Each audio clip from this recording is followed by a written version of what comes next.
Conference championship. But it's been 16 years since the Vols last won the crown, the longest titleless streak in their history.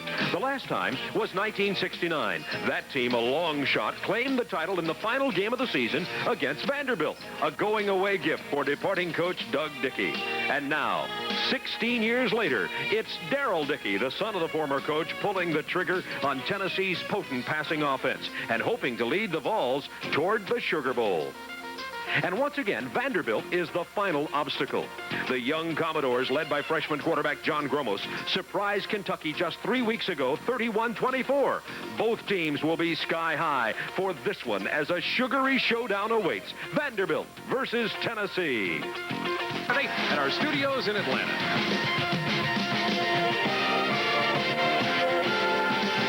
Going to the center of the field for the coin toss now. A crowd of 93,000 plus here at Neyland Stadium. There's Dick Burleson, and let's listen to the coin toss. Right, shake hands with the Vanderbilt captain. Number 16 is Captain Sims. Shake hands with the Vanderbilt captain. First player you saw was number 7, Chris White of Tennessee. Number 88, Captain McGee. Shake hands with the Vanderbilt captain. Tim McGee with Wade, Walford, and Sykes for Vanderbilt. Game, beginning on my left, Mr. Deopolis will be your side judge. Mr. Loreno will be your line judge. Mr. Thomas will be your back judge. Mr. Towns will be your linesman. Mr. Delaney will be your field judge. Mr. Williams will be your umpire. Now, gentlemen, on any penalty plays today, if you don't understand it, tell me. I'll explain it as many times as necessary. Once you give me your choice, that's it. Can't change it. The choice is obvious. I'll pick up the ball, mark it off, and tell you what it is. Now, Vanderbilt, you're the visiting team. Which one will call? All right, we're going to flip with a centennial coin. The football is heads. This side is tails. If I drop it, we'll flip again. You call heads, and it is tails, and Tennessee, you win the toss. Steve Wade of Vanderbilt called the toss. Tennessee wins, defers their decision until the second half. All right, it'll be your choice this half. You want the ball. Which end will you defend? And there you go. Vanderbilt is going to receive the ball, and we'll get to see this Vanderbilt offense begin this football game. On this end. The captains out there, as I say, Kermit Sykes, Will Walford, and Steve Wade for Vanderbilt, and White, Sims, and McGee for Tennessee. Just prior to the game, Tony Robinson, who brought so many wonderful moments to the University of Tennessee Volunteers, one of 14 graduating seniors, introduced in front of the 93,000 here. Who can forget what he's done for the Volunteers? This year alone, Tony threw for over 1,200 yards and 8 touchdowns before going down in the Alabama game, led the Vols to a 3-1-1 record in that big 38-20 win over the previously ranked #1 team in the nation, Auburn. They introduced Tony Robinson, and he was followed by all 14 of the Vols seniors. Of course, they include Darrell Dickey, the man who replaced him so admirably at quarterback, and Tim McGee, and tight end Jeff Smith, and Eric Swanson, and Jeff Powell, who's come in and played so well for this Vanderbilt team that's overcome so much adversity and are now on the brink of winning the SEC title. If they beat Vanderbilt, it'll be their first championship since 1969. This game began back in 1892. Vanderbilt won almost all of them at the beginning, but then it's been heavily lopsided in Tennessee's favor until right now. There is the leading kicker in the Southeastern Conference, #2 in the nation in kicking, Carlos Revés, who will be kicking off for Vanderbilt. Back will be 33 Witherspoon and 96 Parker. Parker on the left, Witherspoon on the right. This game moments away from getting underway in front of a sellout crowd at Neyland Stadium. The sunshine peeking through. That's Clay Parker, too deep in the end zone. He'll touch it down. And the Vanderbilt Commodores will begin on offense from their own 20-yard line. Freshman quarterback, and he is a pure freshman, 18 years old, John Gromos from Crest Hill, Illinois. Carl Wood starts at running back. Carl Parker replacing the injured Everett Crawford, who's the league's leading receiver, at the A-back position. Mitchell and Piercy, the wideouts for Vanderbilt. On the offensive line, number 69 near the bottom of your screen, Will Walford, an all-conference tackle, possibly an All-American, Jim Pop, the Vanderbilt fine tight end, and the rest of the Vanderbilt offensive line. First down, 10 Commodores from the 20. Opening play of this game from Knoxville, Tennessee. Here comes the blitz, and Gromos under pressure. Tried to throw it, incomplete. They say it is not. Now a penalty marker has gone down. They may say it's intentional grounding. Ziegler, number 49, was the man leading the way. Number 59, Hovanek, also back there for Tennessee. Tim, just exactly what Vanderbilt did not need to happen. A penalty for intentional grounding, I think, is coming up here, and that'll mean loss of down. Vanderbilt has had a problem in the interior of their offensive line. As you mentioned, Will Walford is a... Intentional grounding the ball. Loss of down, offense. Took it down. Will Walford is a possible All-American out of tackle, but they've been changing some people around at the center position. That time, Tennessee pressured Blitz, Ziegler, and Miller up the middle, put the pressure on Gromos, and there were some white shirts in the area of that ball, and that's one of those things that could have been called. They could have let it go. Second down, 27 from the 3-yard line. They just give it to Carl Woods, who gets some of it back out near the 10-yard line. Let's look at that Tennessee defensive unit. It is a great one. They have really risen to the occasion this year. The defensive line for Tennessee, Hovanek and Cooper on the outside, Robbie Scott in the middle. Hovanek, the big play man up front. Big play man in the linebacker core, Dale Jones, but they're strong in the middle with Miller and Ziegler. Brian Kimbrough is a freshman. The defensive secondary, they lead the SEC in pass defense. Kramer, Davis, White, and Brown. Chris White, number 7, leads the nation in pass interceptions with 9. It is third down 20 for Vanderbilt now, out to their own 10-yard line. Gromos under pressure again. Incomplete, intended for number 12, Carl Parker. Brian Kimbrough with pressure once again. Kimbrough was right up the middle on Gromos. And Vanderbilt will have to bring in punter Alan Herline to punt out of his end zone to start this game. Down on the field before the game, Bob, just being around the Tennessee players and their coaches kind of verified it. This Tennessee volunteer football team is really ready to go. They're fired up. They've got an SEC championship on the line here. They're going to be a handful for Vanderbilt. Herline standing right in the middle of his end zone. Punt's better than 43 yards per punt. Has plenty of time to get it away. Not a good punt. Kramer coming back from the injury at his own 47. He's got some running room. Gets a good block. And Kramer goes down at the 42-yard line, and with excellent field position, here will come who's thrown only 1 interception, 6 touchdown passes, and what a job he's done replacing Robinson. Powell will start at tailback, and we're expecting fullback Sam Henderson to start at fullback. It could be Miller. We'll check it as soon as they line up. The offensive receivers are Swanson and McGee, the tight end Smith, and their best tackle is at the right side, too, number 68, Bruce Wilkerson. And it is Jim Miller starting at fullback. Miller and Powell. Powell is 21, Miller 25. And that's Jeff Powell to the 39-yard line. John Wyndham with the tackle, number 89, the defensive right end for Vanderbilt. The Commodores' defensive unit, as Tim Foley told you, kind of Jekylls and Hydes. We don't know. Some games good, some games not so good. Wyndham and Thomas on the outside. Steve Wade is an all-conference defensive tackle. They're wearing number 90. You'll see him making a lot of big plays today. Fitz and Whaler on the outside at linebacker. Chris Gaines in the middle. He's playing with a broken left wrist. May not play much today. And you see a look at the Vanderbilt defensive backfield. Anderson, Wells, Holt, and Sykes. Second down 6, Tennessee at the 39. And they're going to run it again to Jeff Powell. Powell, short of the first down, goes to the 36. He's hit by 90, Steve Wade, and number 22, Armando Fitz. Tennessee has really come on as the season has unraveled in the sense that they've become a running football team. When Tony Robinson was playing quarterback, they kind of relied on Tony's golden arm, but since that point in time, they've developed some real runners. And that's what they're doing right now. But don't be surprised to see them trying to get it in the end zone in a hurry through the air. Speaking of a real runner, Keith Davis is in now on third down 3 in place of Powell. Here's Dickey going to the air. It is complete to Eric Swanson for the first down at the 31-yard line. Number 27, Swanson. He's a senior from San Bernardino, California. Vanderbilt knows what they have to do. They know they have to prevent the big play, so they'll be playing a little bit looser early on in the football game. Somewhere in this first series of downs or in the second series of downs, I'd expect a play pass up over the top, try to get it to McGee.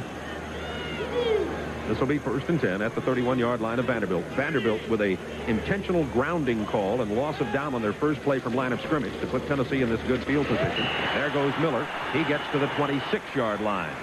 Marvin Thomas, number 98, the defensive left end, making the play for Vanderbilt. Jim Miller is a junior from Nashville, Tennessee. It'll be Miller, Howard, Henderson at the fullback position today for Tennessee. We'll see Powell and Keith Davis primarily out of that tailback spot. But Tennessee can play as many as 7 backs. They're all pretty good. 2nd and 5 from the 26-yard line. No score. 11:51 to go, first quarter from Knoxville. It's been raining, but the sunshine is out now. To the tailback. That's Keith Davis. Excuse me, that's Jeff Powell, and he's driven out of bounds at the 21. Fawn Anderson with the play for Vanderbilt. Powell and Davis will be alternating at the tailback spot today for Tennessee. As you see this play develop, the bottom man in your line of scrimmage is a defensive end. You notice he's standing up. Vanderbilt only has 2 men in a 3-point stance. They're trying to give Tennessee a little bit different look. Good job of running by Powell. Breaks that tackle. Run out of bounds by Anderson. Another first down for the Volunteers. First down 10, just outside the 20-yard line of Vanderbilt. Miller and Powell in the backfield. Here comes Powell again. Not much this time. A yard or 2. Steve Wade and Chris Gaines with a stop. And Jeff Powell, an interesting story. There you look at Darrell Dickey. Jeff Powell, number 21, the tailback, transferred to Vanderbilt 2 years ago, had a redshirt season. He came from William and Mary as a trackster, and this is his first and last year as a tailback for Tennessee, and what a year he's having. He really has. You know, as fate would have it, injuries forced him into a playing situation, and he has really responded well. At the 19, it's 2nd down 9, Tennessee. Dickey to go to the air again. It's a screen to Powell. Great sprinter speed, remember. To the 6-yard line. Tackled by Noah Wells. Tennessee player injured. You're going to see a... We can't tell who that is yet. We'll check it out for you. Tennessee is fortunate here. You're going to see a clip on this play. Dickey comes out, sets it up to the left. And watch number 22 right there. Fitz get picked off. A roll block. That was a clip. The officials missed that one. Tennessee was fortunate. Good job run by Jeff Powell again. The Tennessee player is shaken up as number 87, Joey Clinkscales, the junior wide receiver, seems to be okay. We're happy to report he'll be coming off the field. Tennessee's loaded with wide receivers. They call them the University of Wide Receivers. There have been so many come through here, and their next one to go to the pros, no doubt, will be Tim McGee. And Clinkscales gets to be next year's star. They seem to have one every year. They've got a couple redshirt freshmen that they're really excited about, too, Bob, and talking to Walt Harris. 1st and goal from the 6. Here comes Jeff Powell. Vandy strings it out. Powell gets maybe a yard, not much more. It'll be 2nd and goal near the 5. Chris Gaines with the tackle for Vanderbilt. Gaines is 34. You see, just walking off your screen there to the right, he has that cast on his left hand. It causes him real problems completing his tackles. Fine job on defense by Vanderbilt. In this situation, containment becomes a different element, Bob. Out on the field, you try to turn the play in. Down here, you almost try to string it out toward the sideline. You're not interested in taking that hard upfield position. 2nd down goal from the 5, Tennessee. Scoreless game, first quarter. Neyland Stadium, Knoxville. Dickey. Plenty of time. Touchdown, Tim McGee.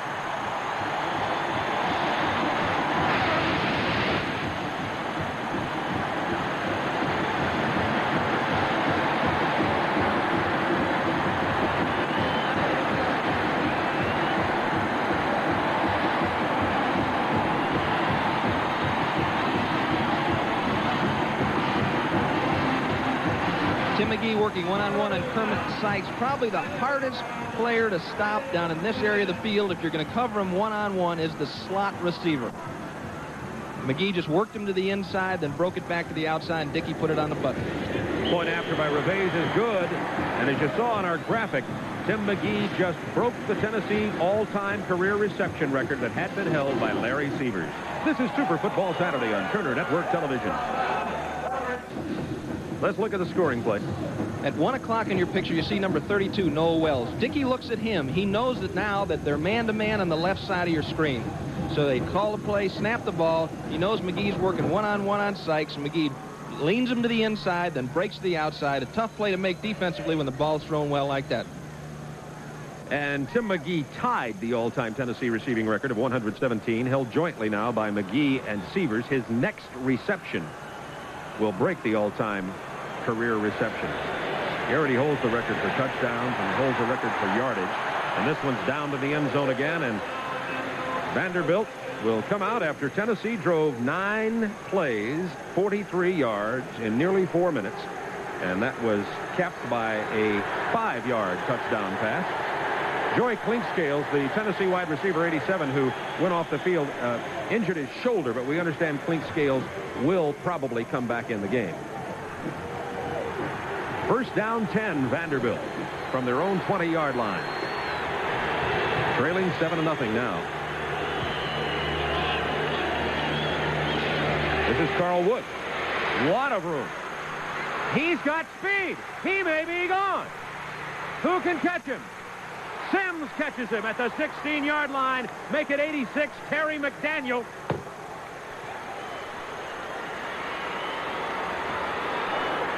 Tennessee's coming after him again here, Bob. They're trying to get a blitz in up the middle. Always, you see Ziegler going one way, Miller going the other way. And it's wide open clear. Everybody else in the secondary is running man for man. Kramer's the only one that had vision on the back. Eventually, Terry McDaniel sees the ball and comes back and makes the stop. The Vanderbilt blows right back with a 65-yard run by Carl Woods. First and 10 at the 15-yard line of Tennessee. Woods again. He's got to be tired after running 65 yards. He looked like it. Dale Jones gets him after 1. Tennessee has been tremendous on defense all year long. One of the strongest points they have, I think, is minimizing the big play. They're certainly not used to seeing anybody run up the middle on them for 68 yards. I'm sure it was a shock to the defensive backs as they turned their head and found the ball. Second down 9. Ball just inside the 10. Tennessee leading 7-0. Mitchell in motion. Ramos. It's complete to the 8. Not much gain on that. To Carl Parker, number 12. And down he goes. Obviously a very important possession for Vanderbilt. Let me check that, Tim. That ball got about to the 8.5-yard line. So it will bring up third down 3. The first down marker just about the 6-yard line. We saw Vanderbilt in this area against Alabama tried to throw the ball consistently. Then again, we've seen them run the ball effectively from this area. Let's see what they choose to do now. Third down 3, Vanderbilt. Parker in motion. Here comes Tennessee. Ramos away from trouble for a moment, but not long. Down he goes at the 23. Kelly Ziegler with the sack, number 49. And Tennessee ran there just like there was a hole in the dam. A loss of 13 yards. They packed as many people defensively as you can pack in between the tackles. Look at him coming up there. There's Chris White. He gets picked off by Woods. And then Ziegler comes clean around the outside and yanks him down. And now it's going to be a 38-yard field goal attempt by Alan Herline, the junior from Atlanta.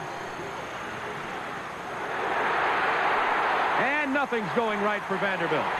They cannot score. Tennessee continues to lead 7-0 with 7:17 to go in the first quarter. We'll be back to Neyland Stadium in Knoxville. Tennessee leads 7-0. 7:17 to go, quarter number 1. And following the missed field goal attempt, Tennessee will get the ball at the line of scrimmage. That's the 21-yard line of the Volunteers. So the 65-yard run by Carl Woods for Vanderbilt proved to no avail. Dickey's going upstairs. Looking for McGee, incomplete at the 31-yard line. He was double covered and never did get deep on number 28, Thon Anderson. It was Sam Grady. If you'll excuse me on the numbers, we're about 15 stories above the field here, and sometimes 83 can look like an 88. That's Grady. He's the sprinter from Atlanta, the junior. It really is tough doing a game. It's like doing a game from Skycam. I mean, you're looking straight down at the players, and the numbers are difficult to pick out. Grady, of course, is speedster. And as we mentioned earlier, they tried to get a big one in there. They tried to get a big strike in there, break Vanderbilt's back early on. Second down 10. Here comes Keith Davis, and Davis goes down at the 25-yard line. Mark Whaler with the stop. Penalty marker is down in the defensive backfield of Vanderbilt.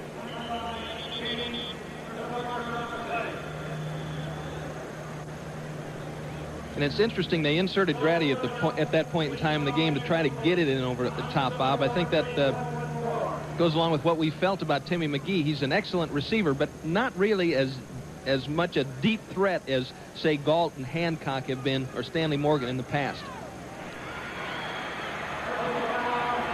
It's going to be a penalty against Tennessee for personal foul. The man in the white hat is the referee today, Dick Burleson. You see the rest of the officials: Williams, Towns, Lorino, Delaney, Thomas, and Deopolis. But I think that the receivers that achieve the greatest status in the NFL and professional football are not the speedsters, are not the people that rely strictly on their ability to run past people. They're the receivers like Tim McGee, who have great body control and understanding of defenses. They work themselves open and can make the catch inside. During the run, offense repeats the down. And they'll spot the ball at the 12-yard line, making it now 2nd down and 20. Tennessee leading 7-0, 6:50 to go, first quarter. 35 Howard in the backfield for Tennessee. Tennessee in that passing set. Plenty of time for Dickey. And it's complete to 81, Jeff Smith. And they'll say that Smith went out of bounds at the 45-yard line. No pressure on Dickey at all, but let's watch Mark Whaler try to cover on this play. Make that Chris Gaines. Chris Gaines dropping back in there, and this is a perfect throw by Dickey. Good job by Chris Gaines reading the quarterback, moving to the football, but a beautifully thrown ball by Darrell Dickey. Just perfect. McGee had cleared it out for Smith, and Dickey dropped it in there. First down, 10, Tennessee. Running a quick opener out here near the 50-yard line. That was Sam Henderson, number 43. The 5th back that Tennessee's used so far. I told you they have a whole stable of thoroughbreds back there, and we're going to see a couple of more come in here now. I think one of the biggest changes in college football over the last 5 or 6 years is the amount of people that play in every game. You know, when O.J. Simpson was at Southern Cal, nobody played. He carried the ball 35 times a game, and that was it. 2nd down, 5, Tennessee, right at the 50-yard line. Hand off to Sam Henderson. He got about a yard. Penalty marker is down on the far side of the field. He was hit by 34 Gaines and 90 Steve Wade for Vanderbilt.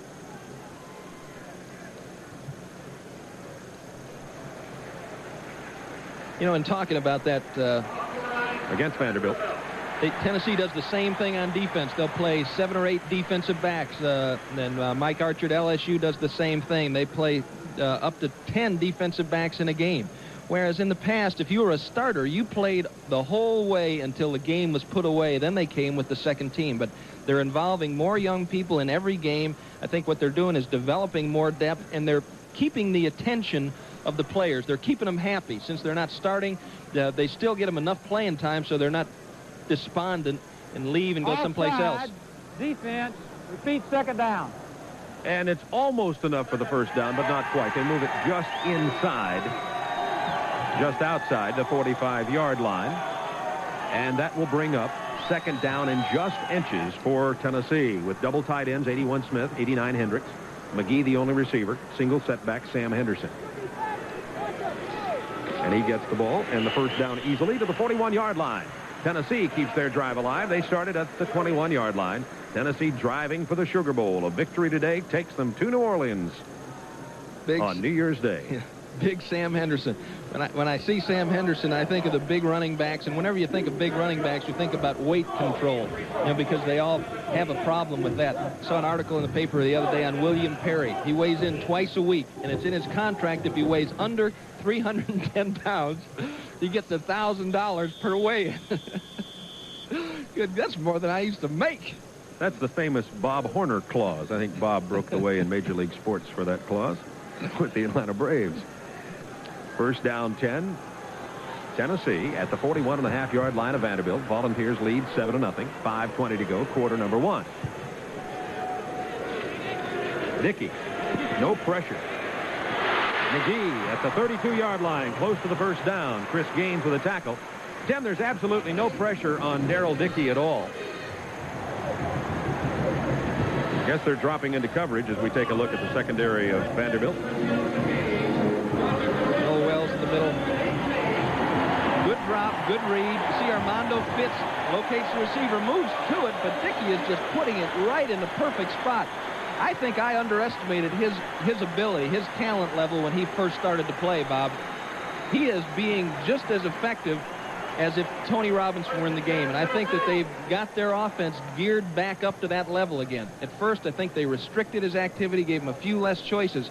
But now I think they've got a lot of confidence in him. Tim McGee just broke the Tennessee career receiving record, 118, breaking the record that had been previously held by Larry Severs, who played back in the early 70s when Tennessee was in some kind of slump. They didn't go to a bowl from, well, several years during the early and mid-70s. Here comes Keith Davis, and he gets to the 24, hit by 34. Chris Gaines with his 4th tackle of the afternoon. Keith Davis, freshman from Nashville, the leading rusher for this University of Tennessee team. 611 yards on the year. Only 2 touchdowns for Davis, though. He averages just under 5 yards per carry. This will be 2nd down 3. The line of scrimmage at the 24-yard line of Vanderbilt. Volunteers lead 7-0. Davis. Look at the cut. 2 Vanderbilt players missed the tackle in the backfield. Not a missed tackle so far. John Fouts finally gets him. A freshman, number 74, makes the stop of Keith Davis.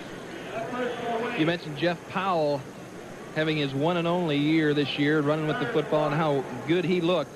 But you can be sure that Johnny Majors is glad that that rascal's a freshman. We talked about it last week. His ability to change directions and his quick feet are going to make him a great running back for Tennessee. 3rd down 2. Volunteers. The ball just outside the 23-yard line of Vanderbilt. Dickey. Wide open. McGee to the 9. Kermit Sykes makes the stop. Well, it looks like Vanderbilt is going to have real problems with Tennessee's great receiver Tim McGee unless they come up with some way to stop him. Hard man to cover one-on-one. Once again in the slot position. Takes it down, breaks it hard to the inside. Gets a body position on Sykes and makes the catch.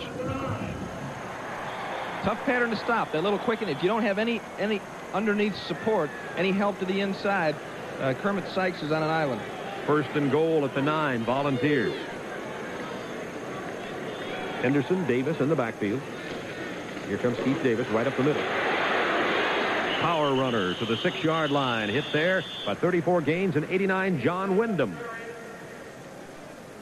2:51 to go, 1st quarter. Tennessee 7, Vanderbilt nothing. Vanderbilt got a 65-yard run from their running back, Carl Woods, but Vanderbilt was unable to come away with any points at all.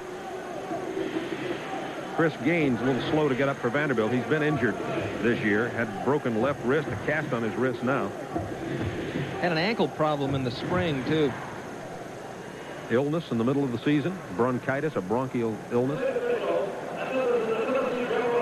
Been a rough year for that young man. Chris Gaines is only a sophomore and has the ability to be a great linebacker. I don't think there's any question about that. The coaches at Vanderbilt say he's got great ability and just a wonderful attitude, just a wonderful young man to work with, and he's a leader in there on defense too. Even though he's a sophomore, people have a lot of confidence in him. He and Steve Wade. 2nd down, goal from just outside the 5-yard line. Tennessee in that pass set. Here's Dickey. Short drop.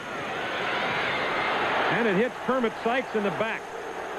Kermit Sykes broke up the play but didn't know it till he was hit with it. Intended for 88, Tim McGee.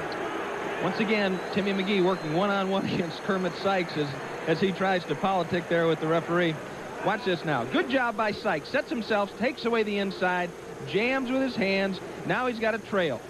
You can push off. That's legal. Now you got to get in that trail. He breaks on the ball, tries to get his head around. This is the first. Now that's pass interference right there. That's pass interference. That's the first ball that Dickey has thrown off the mark all afternoon. 3rd and goal from outside the 5-yard line. Tennessee again in that pass set. Dickey going to the air. Here comes the blitz. Dickey goes down. It's incomplete. No penalty markers. Dickey got great pressure from 32 Noel Wells, who came right up to shoot. You can see the results of the pressure. And Tennessee, leading 7-0, sends the field goal unit out. About a 22, 23-yard field goal attempt coming up here. you have to be confident as a defensive back to play man-to-man coverage down in this area. You know, if you give him a yard one way or another, you're going to look silly, and he's going to be holding the ball up in the air and doing his little dance. So you have to, you have to play it aggressively and with confidence, and you almost have to welcome that challenge. Here's Revés, who's 21 out of 25. Make it 22 out of 26 on the year. And with that kick, as of right now, Revés takes over the scoring lead in the SEC. This is Turner Network Television.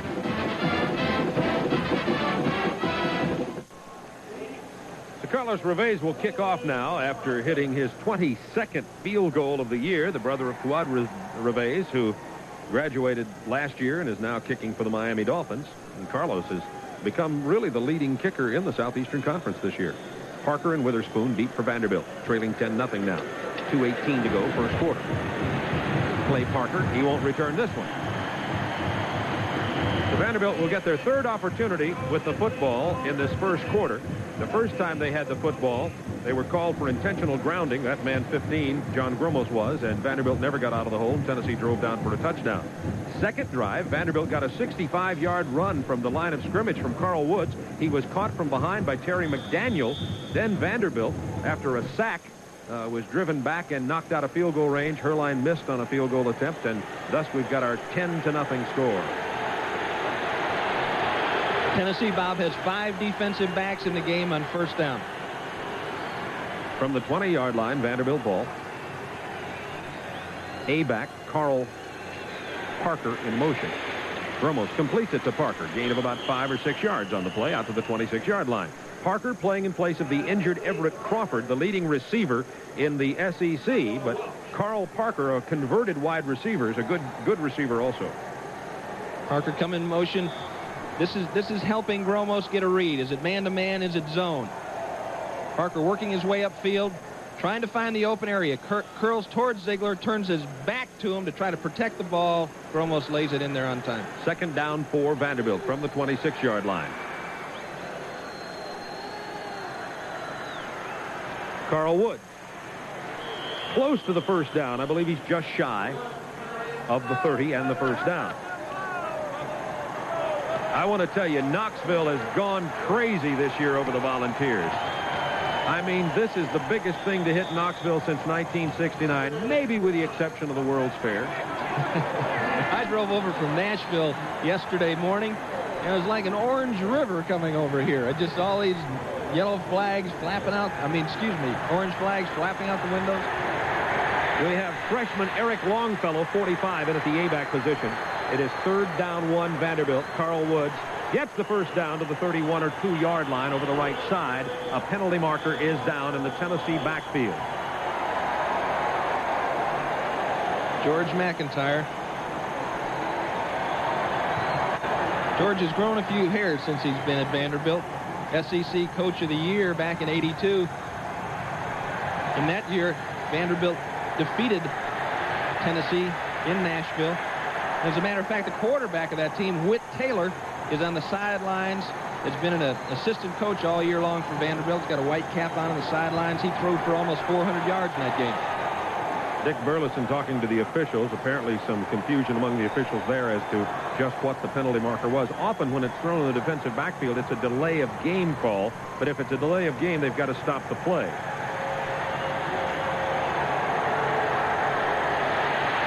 That's an eligible player.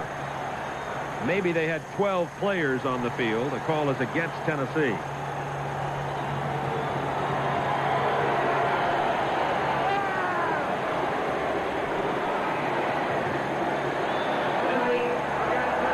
Illegal participation.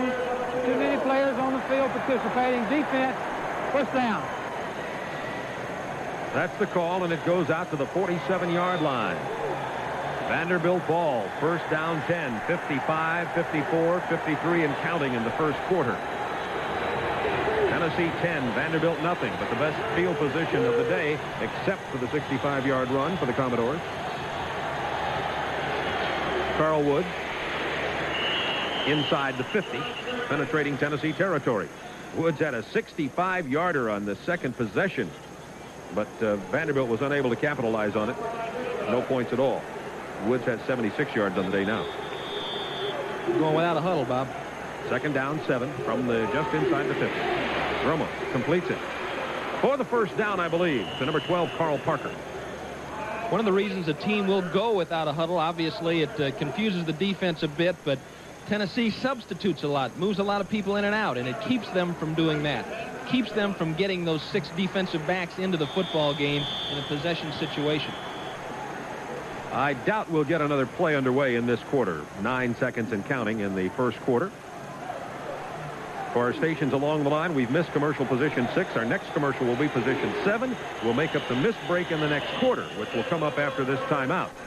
At the end of 1, it's Tennessee 10, Vanderbilt nothing. This is Super Football Saturday on Turner Network Television. Tennessee, they call it the gateway to the Smokies. Beautiful city, beautiful terrain, one of the most beautiful parts of the country. I toured most of it driving up from Atlanta yesterday with my son Rob as we took a shortcut through the Smoky Mountains. A quick 5.5 hours later, we were here.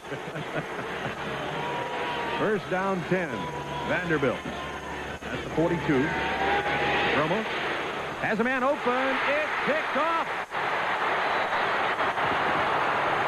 by Charles Davis. Fumble. Tennessee popped it out of the air and has the ball. Boy, you talk about things going right. Number 14 with the ball is Terry Brown. When you're hot, you're hot. It was Kimbrough with great pressure on Gromos. Good job. Excuse me. Good job reading the football here by Charlie Davis. The ball's not being thrown to his man. It's overthrown. He's trying to get it down the middle. I believe it was underthrown. Davis makes the catch.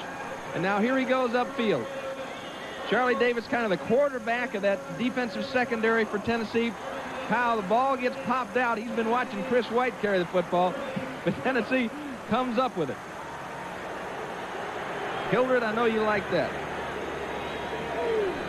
Davis with his 3rd interception of the year. First down 10, Tennessee. Now they've got the good field position. Dickey with absolutely no pressure on him. Incomplete, threw it behind number 21, Jeff Powell. Tim, I don't want to sound like I'm riding a dead horse here or beating a broken drum. Either one you'd like to choose. It seems to me that Vanderbilt's going to have to find some way to put a little pressure on Dickey. I can understand not sending everybody, but he's just got all day. Yeah, they watched the Kentucky game last year. Kentucky really got hurt when they started to try to blitz Tennessee. And I think you're right. They'll try to blitz one, but they won't go to the big blitz because they don't want a big play against them. Second down 10 from the 47. Here comes Keith Davis to the 42-yard line. Tackled by number 36, Mark Whaler, a junior from Cincinnati, Ohio. See Ron Zook. See if we can hear what he's got to say. Talking to Terry Brown there. Ron was a defensive coordinator at Kansas. Larry Marmee, who was at that time the defensive coordinator at Tennessee, brought him in as a secondary coach, and he just does a fine job. Really relaxed coach. You watch him. He doesn't stand still much. Third down 7, Dickey. Again, no pressure. Oh, my goodness gracious. Eric Swanson, touchdown.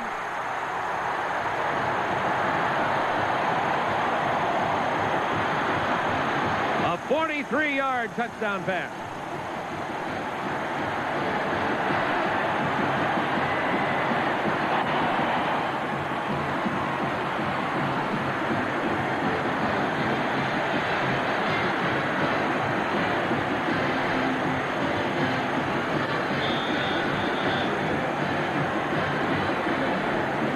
This isn't doing much for the Spirit in Baton Rouge, Louisiana, or Tuscaloosa, Alabama, is it, Bob?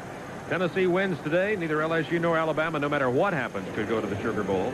Revays with the point after, and it's good. And 93,000 cheering the Volunteers, leading 17-0, and Dickey has all day long. Swanson had curled. It wasn't there, and then someone had fallen down, just a mistaken assignment. He was wide open. Dux McIntyre works his way into the end zone. We'll be back in a minute. 11 for 126 yards. Swanson found himself wide open, looked around, started waving his hands furiously. Dickey located him downfield, and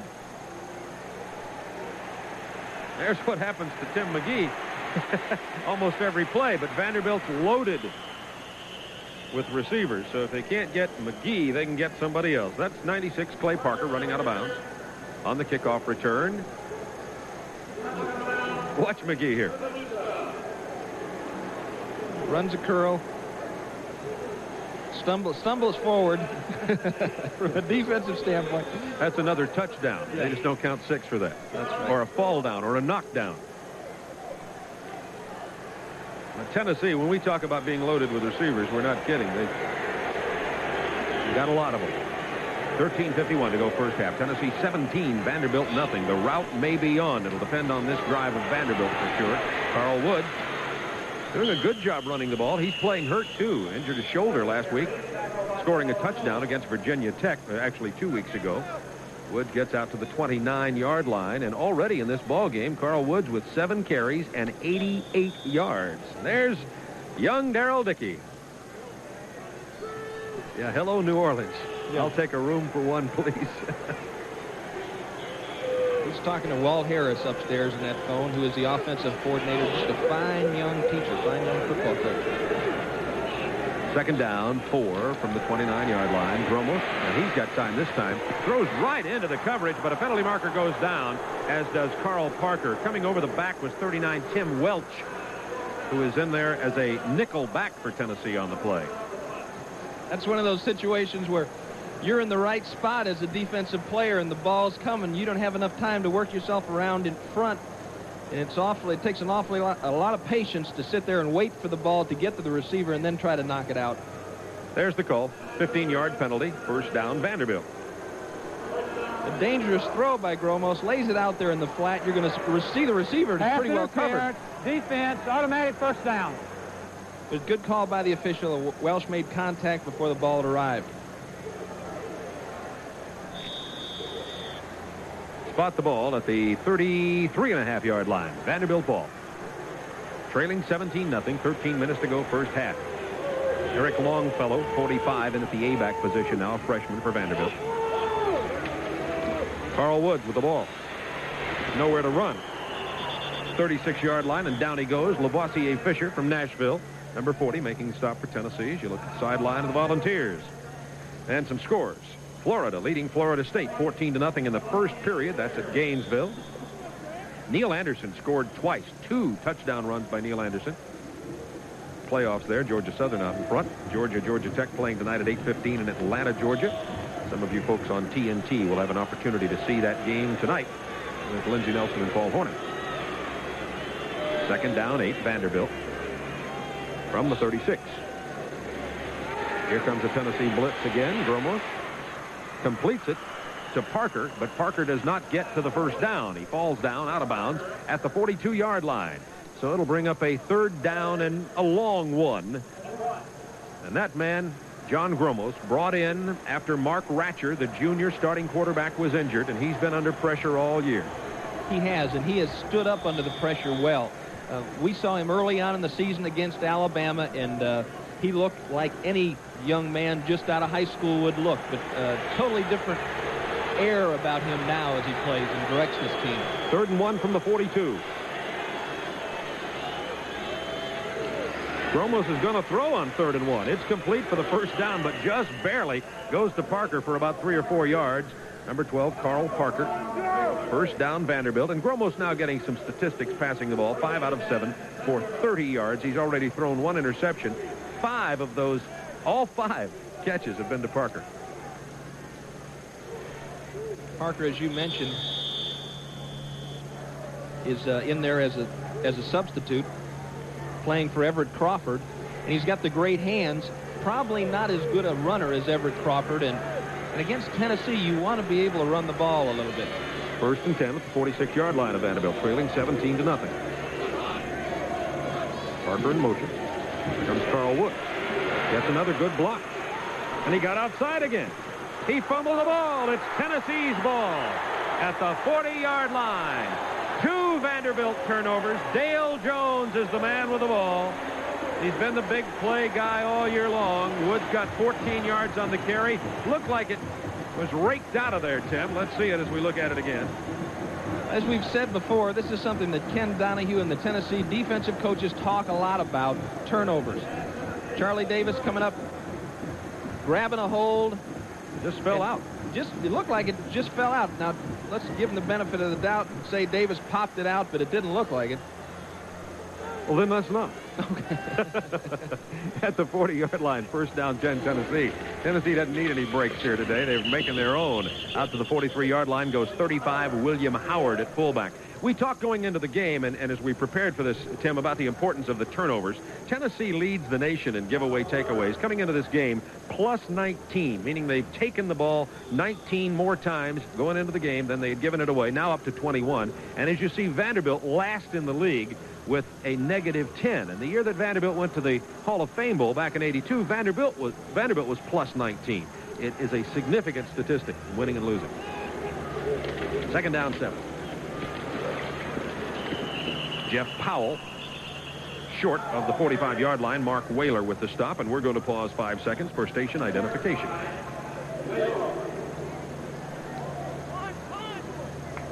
And then you see Dale Jones there. Dale Jones was, I might mention this, he was overlooked in the UPI All-SEC team and probably has had as good a year, with the exception of Michael Brooks, as any linebacker in the SEC. I think that's an injustice also. Dale Jones is a great linebacker. Third down 6 from the 44-yard line. Dickey with pressure. Vanderbilt finally pressures Dickey, and it pays off. Marvin Thomas, number 98, shooting up the side.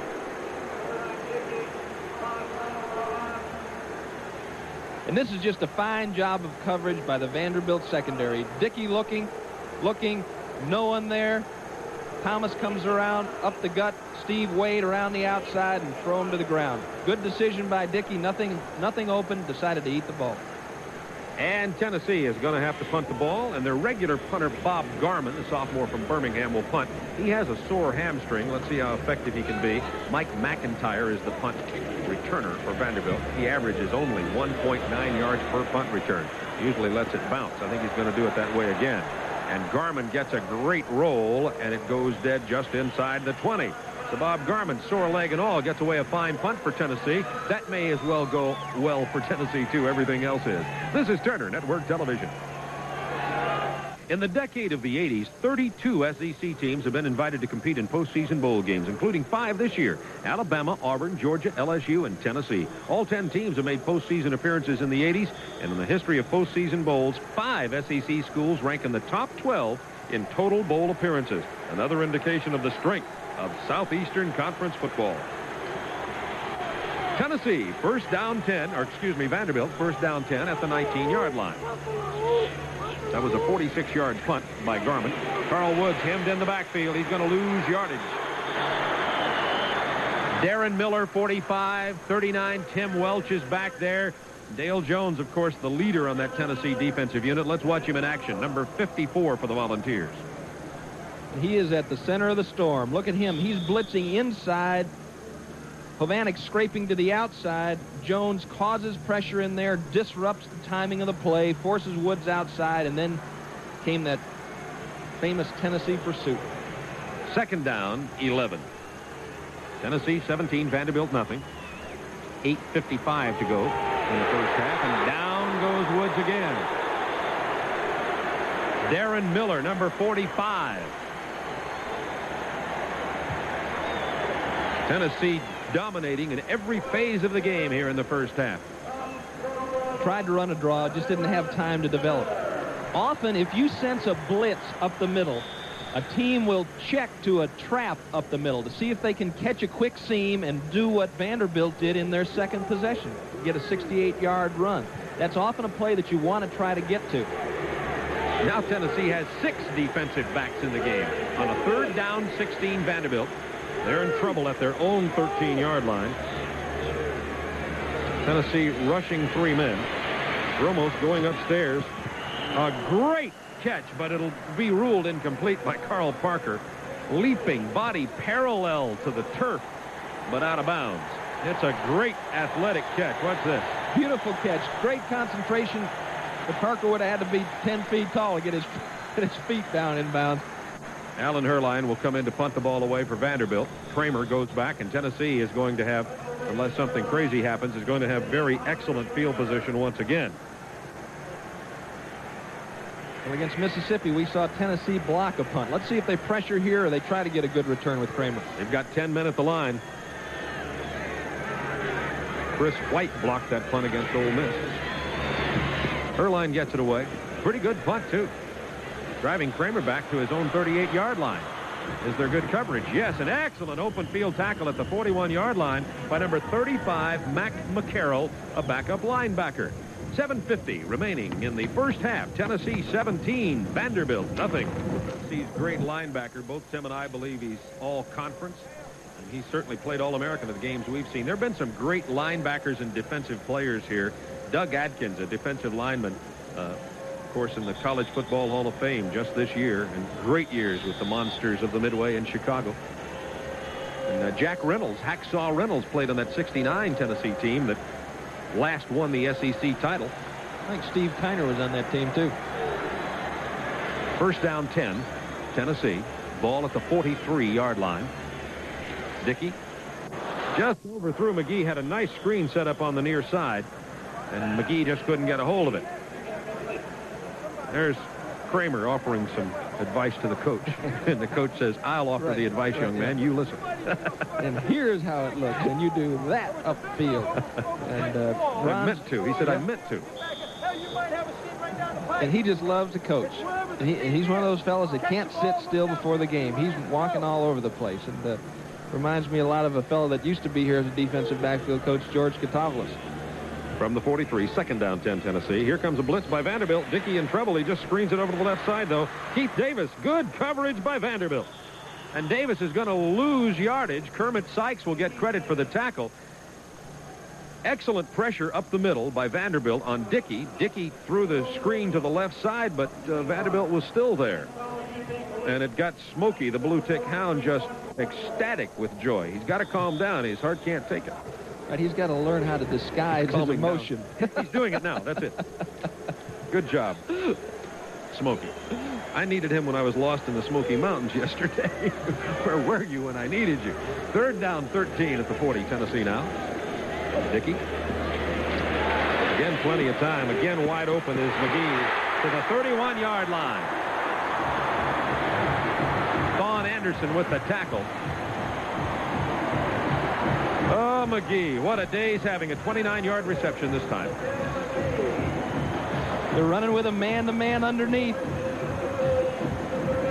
The defensive back Anderson has got to read that ball. When there's that much air under the ball and you're the deep help, you have to make the play here.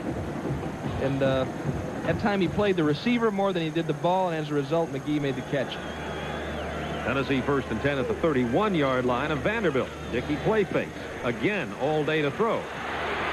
But he can't find anybody. And finally, number 89, John Wyndham gets him. And there's a loss back here of 7 or 8 yards to the 39-yard line.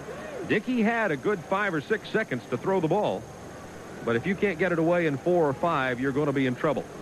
And that time, a good job of coverage by Thon Anderson was working man-to-man against Swanson. Swanson ran a sideline pattern. Anderson right in his pocket. That's who Dickey wanted.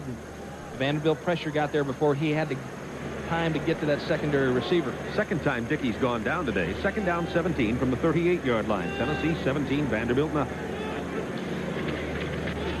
Here comes Keith Davis. Big hole. To the 24-yard line. Tackled by 22, Armando Fitz.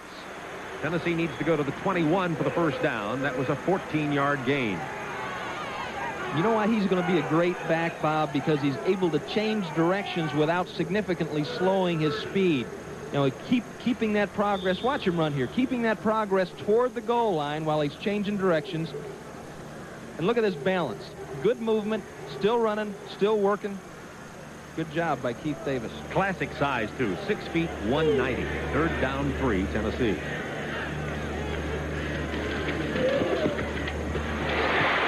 There goes Swanson. Touchdown.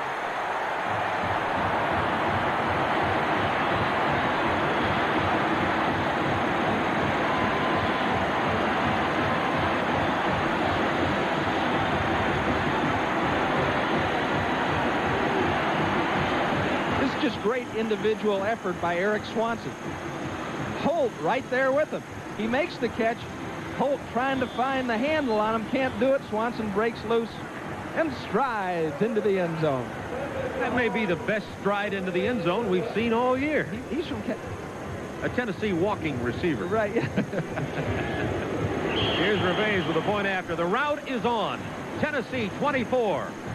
Vanderbilt nothing. 5:11 to go first half. And here's Swanson again, and Holt just missed the tackle. See, the defensive back should have vision in on the quarterback. If Holt would have been looking to the inside, at least for the original set, he could have seen the ball on the way. We'll be back in a minute. This is Super Football Saturday on Turner Network Television. 2 touchdown catches today. Everybody gathered around him there, Tim. That's one of the things McGee was saying before the game is, you guys always surround me after I do something well. You try to get in the shot. And Clay Parker decides to touch it down in the end zone again. And the crowd here starting to chant Sugar Bowl. And the white flakes you see on the turf here, that is not snow, folks. It's sugar. At least the Sugar Bowl is a safer bowl to go to than the Orange Bowl, right? Start throwing oranges. Citrus Bowl, they throw grapefruits. Kenny Weatherspoon and Carl Parker in the backfield for Vanderbilt now. First down, 10 Commodores at the 20.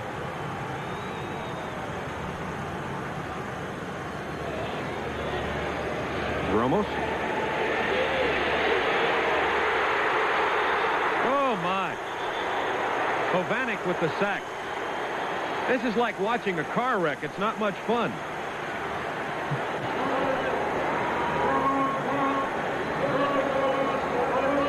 John Gromos dropping back, sets up, nobody there. And he gets a lineman just shoved right Darryl back Holt, into him. I think, 51. Darryl Holt, and down he goes. Hovanek is 6'3", 245. Holt 6'3", 260. Pretty good matchup there. But Hovanek got Holt back on his heels. Second down, 23, Vanderbilt now. Ramos out of his own end zone. Incomplete, intended for Jim Pop.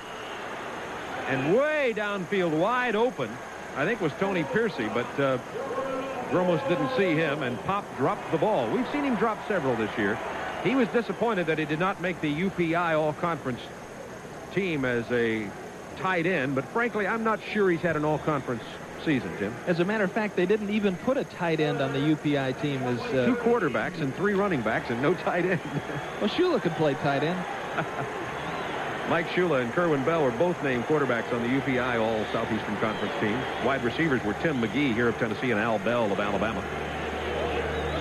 Vanderbilt's Will Walford made the team at tackle. And Gromos just goes down, gets the ball away. Look for Piercy out here at about the 16-yard line. Oh, they're just laying their ears back now. And you got to hurt for George McIntyre and the Commodores, because they've got a lot more than they are capable of handling here today. George McIntyre tried to get his team ready, tried to get them to believe that that they could handle his Tennessee football team. It's a hard sell. Well, of course, they're in-state rivals, and they compete against each other in the recruiting wars, and Tennessee wins big in that recruiting war year after year. Tennessee really has a larger field to choose from. Good punt by Herline. Kramer with a fair catch, and that's going to be a long one. That was a 48-yard punt by Alan Herline. And we'll be back in just a moment. The Neyland Stadium in Knoxville. Tennessee on the way to the Sugar Bowl. 24-0. They lead Vanderbilt. 4 minutes to go, first half. Tennessee fans, on the left is retiring athletic director Bob Woodruff, and on the right is the new athletic director, Doug Dickey. The last time Tennessee won the title, Doug Dickey was coaching this Tennessee team back in '69, and he has come home to replace Bob Woodruff. And Woodruff has had a great career as athletic director. And Doug Dickey, of course, watching his son Darryl play out here. A good combination of minds there. This will be second down 10 from the 45-yard line. We talked about, you were talking about recruiting earlier, and I said that Vanderbilt had a smaller group to choose from, and it's just because academically it's a lot tougher at Vanderbilt than than it is at most schools in the country. Second down, 10 from the 45-yard line. Tennessee ball. Darrell Dickey. It is complete, and they're going to spot it at the 48-yard line. Let's hold it. Do they say complete? I believe so. Swanson, the intended receiver. No, incomplete, out of bounds. They'll bring it back. Swanson is usually the split end away from McGee in Clinkscales. Could have gone either way. Yeah, the referee was right on it, and most of the time, when they're right there, they make the right call. Tennessee says, with a 24-0 lead, 3 minutes to go in the halftime, we'll give you several of those before we argue. Everything going right for the Volunteers. A lot of people wondered if they were the best team in the SEC this year to go to the Sugar Bowl. Well, they're going to finish after this victory today unless Vanderbilt stages a miraculous comeback with a 5-1 record. You have to say they just flatly are, period. It's complete to Jeff Smith. First down, Tennessee, out of bounds at the 40-yard line of Vanderbilt. Whaler covering on the play, a 15-yard gain. Tennessee beat Alabama, beat Auburn early and got everybody's attention, 38-20 up here in Knoxville when Tony Robinson had such a great game. And then Robinson got hurt against Alabama, and Darrell Dickey came in that game we televised here on, I hope you saw, on your TNT station. And then Tennessee just kept plugging. Primarily their defense rose to the occasion. Defense played real well in the last half of that Alabama game. They hung on to win. Against Georgia Tech, they kind of sputtered and stuttered, but they have found their offense. Davis going to lose a yard or so, hit in the backfield by 34, Chris Gaines. So these bandsmen will be making a trip to New Orleans. Everybody in Knoxville talking about the trip to the Sugar Bowl. Matter of fact, Johnny Major said, I just wish these folks would quit talking Sugar Bowl until after today's game. I tell you what, I was in Baton Rouge, ate again at Phil's Oyster Bar, and on Monday. And I'm going to invest in that oyster bar. I'll tell you what, that's good stuff. and they were talking about the Sugar Bowl in Baton Rouge, of course. They were hoping for a miracle, hoping Vandy could beat Tennessee so they'd have an opportunity to go. Second down, 11, Darrell Dickey. Vandy tried some pressure, but Tennessee blocked it well. It is complete again to 88. Tim McGee, Gaines with a tackle. McGee with his 5th catch on the afternoon, setting new standards for a Tennessee wide receiver. Little peek to the inside, trying to see man-to-man or zone, trying to see where the pressure is going to come from.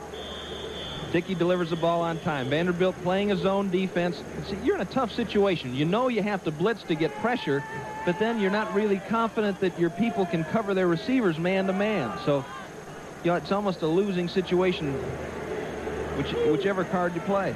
Dickey has thrown for 3 touchdowns and 204 yards here in the first half. Great grab by Swanson again. Nice catch. And a penalty marker down at the 17-yard line. Holt was covering on the play with some assistance from our TBS sideline crew. Swanson having himself a good afternoon. Swanson, the best blocker, best hands of the receivers. McGee, the best routes. Clinkscales, the fastest. I mean, Tennessee can give you any kind of receiving weapon you want. Face mask against Vanderbilt. Isn't that amazing? Because the coach has said that Swanson probably has the best hands on the team. Considering the catches I've seen McGee make, that's really quite a statement.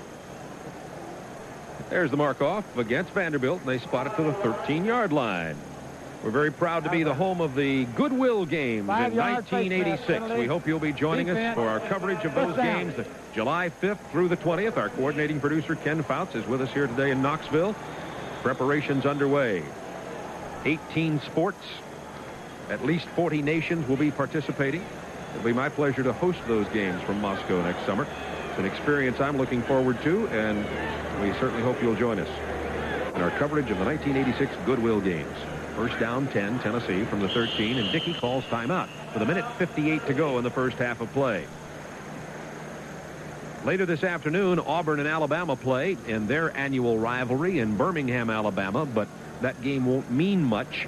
If Tennessee goes ahead and wins, it'll mean, I say that, I can hear him in Alabama right now saying, what do you mean it won't mean much? It won't mean much in regard to the SEC race, folks, is what I mean much.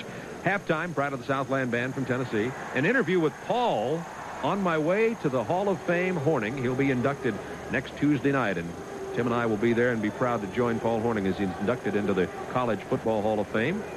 Of course, we'll have scores and highlights from the games today. That Auburn-Alabama game starts at 3:30 this afternoon. Yeah, we both used to watch Paul when we were in grade school. Yes, we did. We were just youngsters. Well, he was fantastic. I remember I wanted to get one of those Notre Dame helmets like he used to wear when I was in first grade. I know you call him Uncle Paul. I'll remind him of that when you and he are working together on the All-American Bowl telecast, which will be, by the way, New Year's Eve from Birmingham. I'll tell you what, Tim, you're a tough guy, 10 years in the pros. But we'll find out how tough you are if you survive New Year's Eve with Paul Hornung.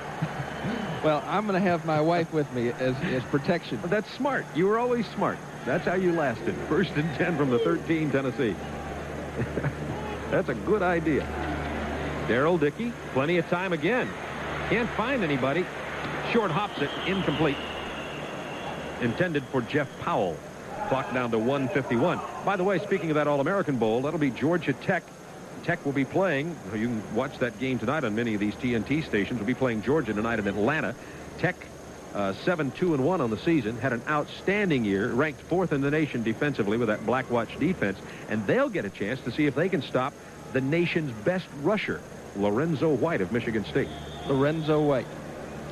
Now, a lot of SEC fans will say, wait a minute, what do you mean best? Well, he has 1,908 yards, broke the Big Ten rushing record, broke the sophomore rushing record that had been set by Herschel Walker, and he's a great back.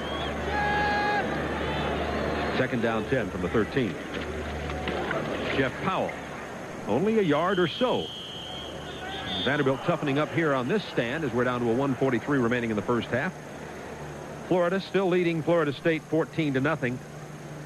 And Neil Anderson had 2 touchdowns in that game and has gone over 1,000 yards on the season now for Florida. Speaking of running backs, he's not bad. 1 AA playoff scores coming up here.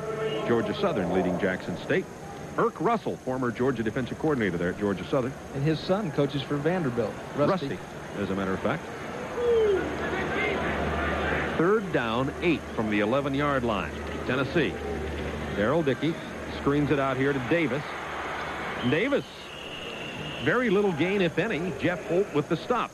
So Vanderbilt's defensive team toughening up down here on this drive by Tennessee. Tennessee will have 4th down and long yardage here. Let's see if they send in Reves for a field goal. They lead 24-0 with 51 seconds to go in the half. And the fans here want them to go for it. But Reves is going onto the field. And the clock is winding down. Already Tennessee laying back a little bit. And to be honest, I think they can afford to. Yeah, no question about it. Reves going into this game tied for the lead in the SEC scoring race with Bo Jackson. And you know what I think? Here's another thing I think. I don't think kickers and running backs and receivers should be in the same, competing in the same category. I think you should have a category for kickers and then a category for players. Your category for kickers would be playing tuba, however. No, I respect what they do. I just don't want my kid to be one. Do you really? Yeah, I really do. I probably would melt. You stand up, it'd be like Garo Yepremian kicking a one in the 6th quarter against Kansas City back in 71 to end the longest game in NFL history. I don't know if I could have stood up over the ball. So I respect what they have to do. I just don't think they belong in the same category as someone that carries the ball 30 times a game. You can run for office. That was a great explanation. The 29-yard field goal attempt by Reves is good, and that followed the delay of game penalty to move back and give Reves a less severe angle as it was on that far side hash mark, and it proved to be a wise decision. Reves has now kicked 23 field goals on the season and is the leading kicker in the Southeastern Conference. And I think he's got an opportunity to be an All-American this year. He is a great field goal kicker, 2nd in the nation in that department. The All-American Bowl we've been talking about, New Year's Eve from Birmingham with yours truly, Bob Neal, Tim Foley, and Paul Hornung. Michigan State Spartans, they finished very strong. They went 2-4 and then won 5 in a row, did the Spartans. Won their last 5 games, clobbered Wisconsin in the final game of the year. And they'll play the Georgia Tech Yellow Jackets. John Dewberry, the quarterback at Tech, he's right now not thinking about Michigan State. He's thinking about them Bulldogs. Yeah, Tim, there's a trivia question for you. What is that gold dome right here near the stadium? The world's largest yo-yo. The world's largest yo-yo. No, that's correct. No, that's not it. You win a trip to the World's Fair. That was from the World's Fair. That was constructed for the World's Fair. That was my hint. Oh, good. Thank you. Skyline of Knoxville. America's team. Well, just about. This is 3 weeks in a row that we've brought you the Volunteers here on the Superstation, the Tennessee Volunteers and their road to the Sugar Bowl, and on any of those TNT stations you may be watching on today.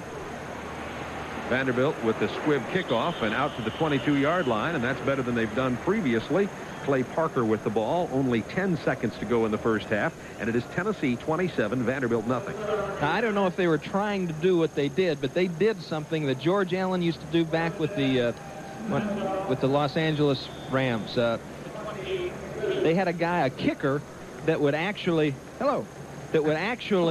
aim at one of the front men on a kickoff return, hit him, and then the ball would obviously bounce helter-skelter and try to recover it. That was the way they did an onside kick. Carl Woods carrying the ball for Vanderbilt. That'll be the last play of this first half. Vanderbilt will be very happy for this half to come to an end. Tennessee 27, Vanderbilt nothing. You see 2 seconds remaining on the clock. The officials stopped it. And now the players have already gone to the locker room. They're not going to be able to have the play, no matter what they want. 2 seconds to go. The official said the clock stopped so they can reset the time. They move the stick. Now they wind the clock. Now the 2 seconds goes down. We'll do this by the books. And Vanderbilt and Tennessee now go into the locker room. Johnny Majors with a 27-point lead at halftime. We'll be back in just a moment. Built 27-0 at halftime, and we said when we started this, Tim Foley, it looked like Vanderbilt would be mismatched today. And I asked you what Vanderbilt would have to do to stay in this ball game, and one of the things you said would be to hang into the ball game and be like a heavyweight fight, stay away from the big punch, not get knocked out. They may have got hit by a haymaker on the first play from the line of scrimmage when Gromos was pressured and had to intentionally ground the ball and start from a hole, and it went downhill from that very first play. Yeah, that set the tone, didn't it? They struggled back and ripped off a 68-yard run to try to make a game of it, but they're just outmatched here in Knoxville this afternoon. Let's take a look at some of the highlights from this game. Tennessee came down very quickly and scored on their first possession. This is a 5-yard touchdown pass to Tim McGee from Darrell Dickey, and it was 7-0 Tennessee. Now, this is that 65-yard, exactly 65-yard run by Carl Woods, but he gets caught from behind. Coming off the left side of the screen is McDaniel. Number 86 comes in here and wham, gets Carl Woods from behind. Tennessee makes some big defensive plays there, and Vanderbilt can't do anything with it. Now, this is Darrell Dickey, who threw. That's his first half statistics, by the way. 3 TDs, 213 yards. Here comes 43 of the 213. This goes to Eric Swanson, number 27. Easy catch, and he dives into the end zone, and it's 17-0 early in the second quarter. Dickey's third touchdown pass. This one also to Swanson, breaking the tackle grasp of Jeff Holt, and it's 24-0. Reveiz comes out and kicks a field goal a little bit later to make it 27-0, a 29-yarder, and that's what the halftime score is, 27-0. And Darrell Dickey there making his reservations for the hotel room in New Orleans. And there's Bob Woodruff, the retiring athletic director for Tennessee. They honored him at halftime here, and at halftime, Bob Woodruff directed the band in Rocky Top. And we've heard Rocky Top played a lot. I believe the Commodores probably heard Rocky Top played more than they'd like to today. I believe you're right. Now, this is going to be my favorite question all year long. Okay. Our final regular season telecast. What does Vanderbilt do now to get back in this one? Let's hear you answer this one. No, I can't answer that question. No. It's going to be tough. It really is going to be difficult. They're out of the game, and what they're trying to do now is they're just fighting for respectability. They're playing for pride. That's what you have to do now. You got to play aggressively, swarm the football, and try to redeem yourself in a sense in the second half.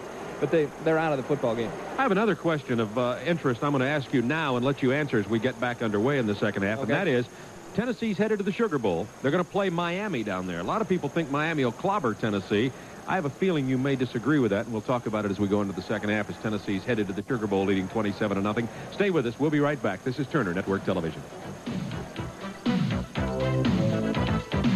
Vanderbilt 27-0 just prior to kickoff to start the second half. And there are 97,372 fans here at Neyland Stadium in Knoxville today, and that is a new record of attendance. As you probably know, Neyland Stadium is the second largest stadium in America, college football stadium, with their 97,000 capacity. Actually, the capacity officially is 91,000 plus, so they can get, as you can see, 97,000 in here when they try. And the only stadium larger is at University of Michigan. That may soon change because they are planning enlargement of this stadium, believe that or not, and are going to upper deck the one open end zone that's open on the what would be the second level. And soon we'll have more than 100,000, and I doubt that they'll have problems filling it now with the Tennessee headed to the Sugar Bowl. They've never really had problems filling this stadium, even when it used to seat about 50,000 back in the 40s and 50s. So Vanderbilt will kick off. To add insult to injury, Vanderbilt kicks off to Tennessee as Tennessee won the toss at the beginning of the game and declined to exercise their option in the first half and gets to receive the ball here in the second.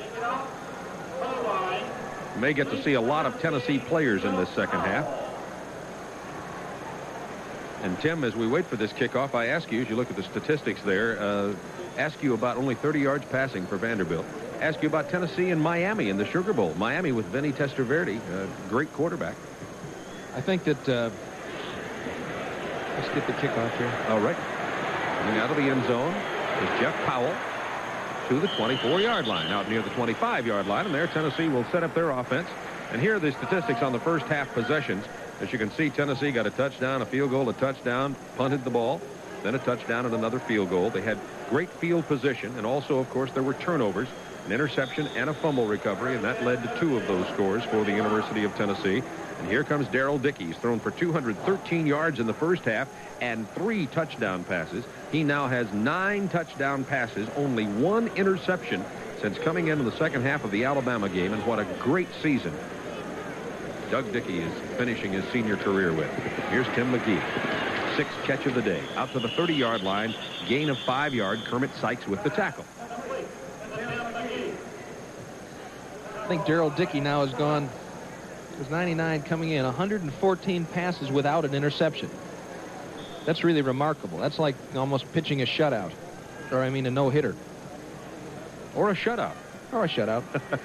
I think Tennessee matches up well with the University of Miami. They've got some great athletes. I don't think they'd match up as well with Oklahoma or Nebraska because they're a running football team. But against the pass-oriented Miami Hurricanes, I think they'll do very well. Second down, 5 from the 30. Here comes big old Sam Henderson for the first down to the 43-yard line. And Tennessee's offensive line blowing Vanderbilt off the ball here. See number 68, Bruce Wilkerson. Nice job of trapping inside Williams and Kirk and Galbraith.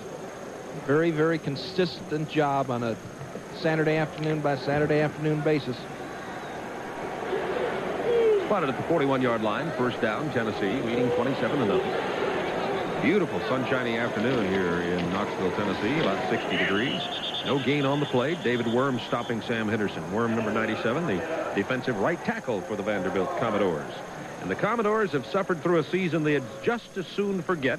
Today they will fall if they cannot come back here to a record of 3-7-1. And, of course, there are all kinds of rumors in the press about George McIntyre. Will he resign or be fired as head coach at Vanderbilt? And George has not said definitely one way or another, but Tim wouldn't be surprised if George McIntyre was not back next year at Vanderbilt. No, I don't think that would be a major surprise to anyone. And it's close to the first down. It's complete to Jeff Smith. Mark Whaler with the stop. Vanderbilt's a tough job, Bob. It's I'm not sure that they can find someone, if George is not back, I don't think they can find someone better than him to come in. They play by a different set of rules in the sense that you self-imposed in a sense. Yeah, correct. You have to be a well above average student to even qualify to get in. And then because of the structure of their academics, you're hit with some pretty tough classes right away.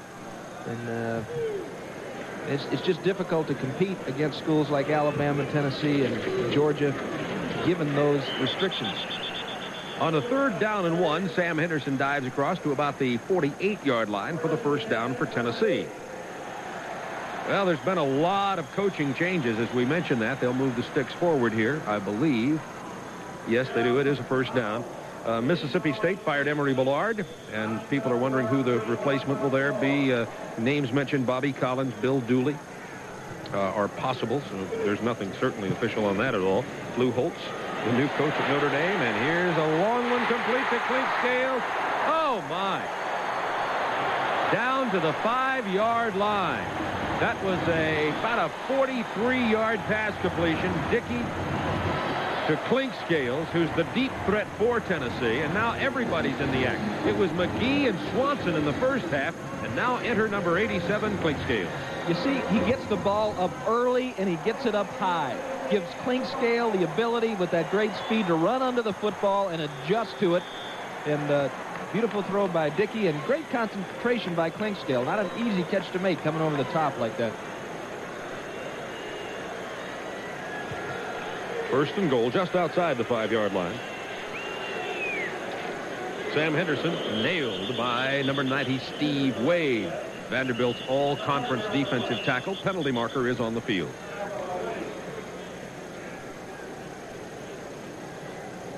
As they look at that penalty, we're talking about all the coaching changes. Of course, Faust out and Holtz in at Notre Dame. Texas El Paso fired Bill Young, the holding call against Tennessee. Memphis State fired Ray Dempsey. Foge Fazio is gone from Pittsburgh. A lot of people are wondering what will happen at Clemson with Danny Ford. Nothing official about that, but that's a big rumor. The only good news in all of that is that we just understand that Florida extended Galen Hall's contract through 1990. Congratulations to a fine man and a deserving coach. And they're speaking of deserving coaches. Johnny Majors, and you know, his name's in the rumor mill also. Back at Pitt, maybe. Back at Pitt. And obviously, he was very successful there, and when you talk about who you'd like to bring in, you have fond memories of the things that Majors was able to accomplish, and he has talked to them. Illegal use of hands, 5-yard penalty, offense, repeat first down. Frankly, I'd be surprised at that. Of course, Majors is from here, played at Tennessee, and has come back here and is, of course, on his way to the Sugar Bowl now, and has really developed a program. This Tennessee team's going to be good next year and next year and next year. They've got some great young players. Over the middle, the ball popped loose as they were scrambling for it, and the officials say it was never in anybody's possession, so it will be an incomplete pass. There's David Keith, the actor. So there's David Keith, the actor. Yes. He's not happy. Intense. Yeah, right. He grew up in Knoxville. He goes to a lot of volunteer games. Tim McGee is slow to get up on that play, by the way. Let's hope that that young man is okay. He is the big play wide receiver who's broken all the passing records here at Tennessee. The way, hopefully it's something minor, but we can't tell. Looks like they're working on his right ankle, Tim. He's been relatively injury-free and looks to be okay. He's taken a lot of knocks today. And he's also caught a lot of balls. He has 6 catches. Now you talk about traffic. Look at this. And pass interference, in my view. Jeff Holt looked like he came over the back before the ball got there. The center of a lot of attention. Most receivers don't like that area of the field, that short slant, especially down in there close, because there is so much traffic, and that's why Tennessee today has worked more to the outside when they get close to the goal line. Second down goal from the 10 now. The original line of scrimmage was just outside the 5-yard line. Dickey, no pressure on him, so he's just going to run it. And he gets 7, loses the ball. And do you believe that? It squirted loose, and I believe Tennessee fell on it again. Let's wait for the call, though. There's a battle for the ball down there. I think David Douglas, 78, fell on it. They're saying they blew the play dead. The whistle had sounded before the ball came loose. They've already spotted it back here at the 7-yard line. Let's see it again. This is Dickey. No pressure, so he decided to just run it up the middle. I was talking to Walt Harris about Dickey, and of course he had great things to say. That he was down. Good call. Yeah, good call here. And Clinkscales working to get open. He really, I think, was, you know, now Clinkscales really goes to work. I think he was looking for Jeff Smith on it, running an outside pattern. But I'll get back to my Darryl Dickey story in a second. 3rd and goal from the 7-yard line. Dickey with an audible down here. Tennessee leading 27-0. Here's Dickey under some pressure again. Just throws it openly into the end zone. No flag on it. There was a receiver close enough. Clinkscales was in about 10 yards of that pass, I think. Good pressure on Dickey from Vanderbilt. Clinkscales just running what they call a fade pattern, trying to drift away from the defender to the outside, heading toward the end zone. Dickey didn't like what he saw there, and as a result, just threw the ball away. By this time, the ball is in the air, falling harmlessly in the end zone. But Walt Harris was talking about Dickey scrambling, and he had a problem putting the ball away, and he tried to encourage him to put the ball away, and that wasn't working real well. So now if he fumbles the ball, he has to run 10 stadium steps. And let's see next week if Walt makes Darrell do some running. And Carlos Revés just now has scored with that field goal 102 points, and it's a new kick-scoring record here at Tennessee.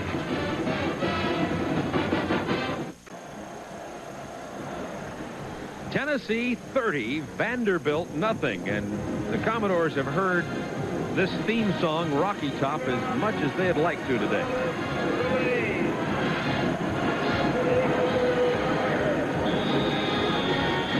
I always thought they had to name the defense contest here in Knoxville, and one of the suggested names were the Rocky Stops, and I felt that'd be a good one, but they finally officially named them the Orange Crunch. I guess you see why. You can hear that crunch up here. Clay Parker goes down hard at the 16-yard line, and Tennessee on their way to the Sugar Bowl. Thanks, Ray Perkins. You were a sweetie. And, of course, I believe they're referring to the 14-14 Alabama-LSU tie with around a minute and a half left when Ray Perkins decided to go for the tie instead of the win against LSU, thinking in the back of his mind that with Tennessee had, at the time, 3 games left, Ole Miss, Kentucky, and Vanderbilt, thinking that Tennessee would stumble somewhere. And the Vols have not stumbled. Today, they've been like Citation. They've ran so well. Gromos, 1st and 10 from the 16. It's incomplete. Intended for Jim Pop, who's dropped another one. We're going to pause 5 seconds for station identification.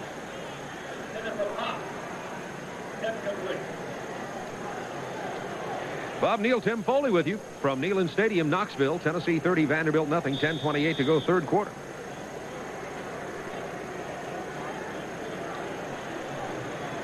Vanderbilt 2nd down 10 from the 16-yard line.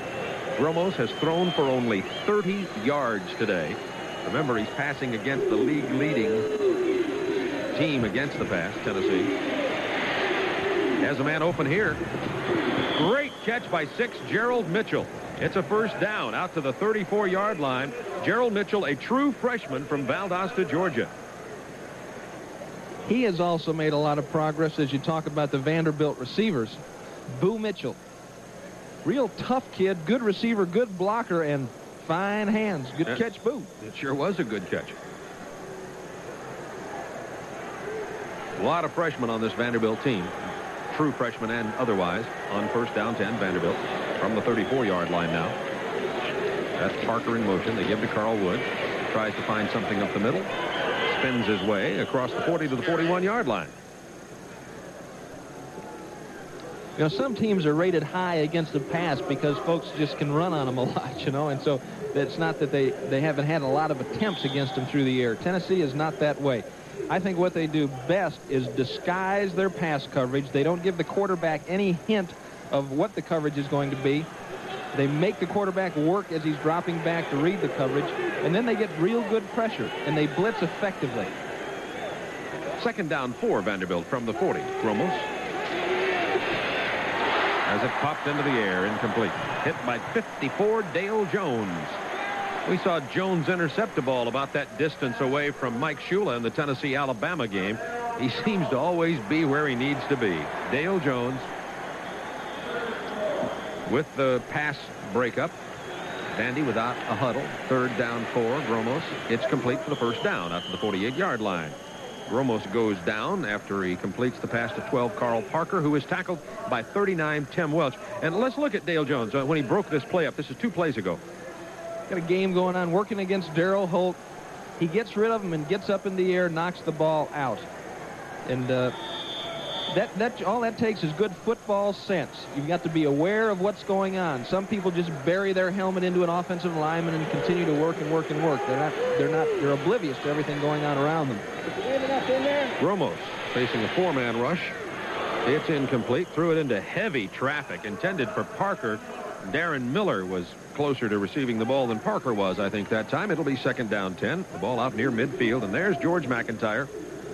I'll tell you what, in terms of a human being and a good person, he's the kind that every father would want his son to play for, that's for sure. He has his son playing for him here, Mike McIntyre, who plays in the backfield and defensive backfield and returns punts. And Johnny Majors, in my opinion, should be SEC Coach of the Year. Yeah, I think that'll be uncontested this year. John Majors has done a wonderful job at Tennessee under tough circumstances. On second down, 10, Gromos. Pressure on. He's open. It's complete to number 8, Tony Piercy, the freshman on the right side, the flanker. He's a freshman from Bradenton, Florida, a walk-on at Vanderbilt. Kramer with the stop for Tennessee. They talk about aggressiveness in football, Bob, but you want to be aggressive, but you want to be intelligently aggressive. You don't want to do dumb things just because they're aggressive. And it's the same thing when you're blitzing on defense. You don't want to just blitz. You want to be working against a specific blocking pattern where you feel you've got a good opportunity of breaking it down. And that's what Tennessee does so well. Third down, long 3, Vanderbilt at the 45 of Tennessee. Gromos just missed his receiver. He had his man open. Tony Piercy was open coming across the middle, and it was thrown behind him. Vanderbilt does not convert, but trailing 30-0, we might see them go for it anyway. Let's see what Vanderbilt decides to do here. Not much point in giving the ball back to Tennessee. And I think they are going to go for it on fourth down. It'll be fourth down 4 from the 45-yard line.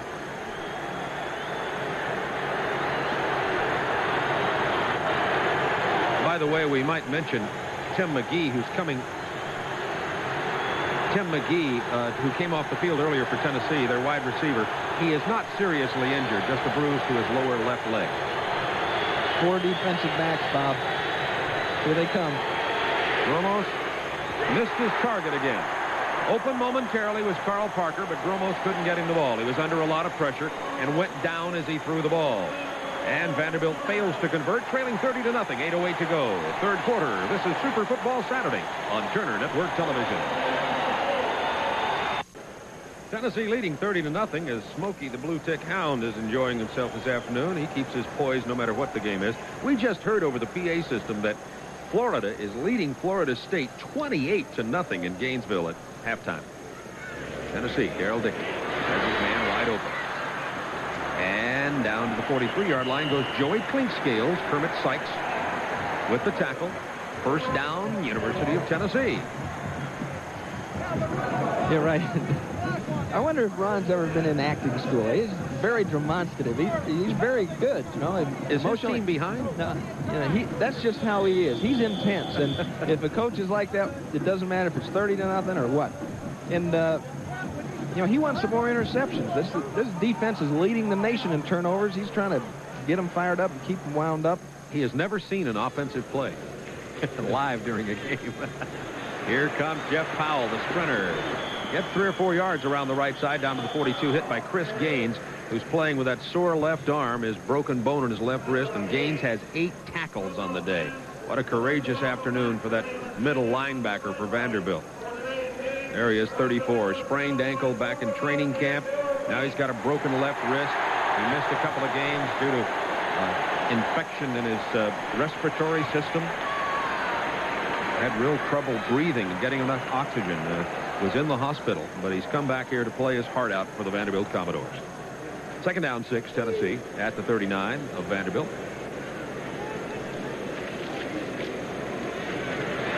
Dickey goes down, and it's number 89, John Wyndham, who came around behind to get him.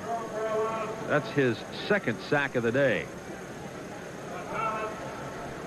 John Wyndham's dad's a coach, of course. He's senior from Brentwood, Tennessee. And Dickey, whose dad was a coach here at Tennessee and is now the new athletic director. Wyndham's one of those overachiever types. But Steve Wade is a legitimate prospect. The defensive lineman for Vanderbilt has started every game that he's ever been at Vanderbilt for. Just a real producer. Big, big heart. Third down 12. It is complete to Wilson. And Wilson wrestles for the ball with Chris Gaines and just gets 3 or 4 yards, far short of the first down on the third down. And Tennessee will probably have to give this up. But that Chris Gaines, you wouldn't think it was 30-0 the way he's playing. He always plays with pride and enthusiasm. And drops back, waiting for things to develop, hanging in his zone, dodges a blocker. Now he's coming up there, breaks down, doesn't want to overcommit, and grabs hold of the football, trying to get it back to the offense. And Garmon's in to punt. Line of scrimmage at the 41-yard line of Vanderbilt. Mike McIntyre, Coach George McIntyre's son, is back to take the punt. He's going to let it bounce, hoping it goes into the end zone, and it does.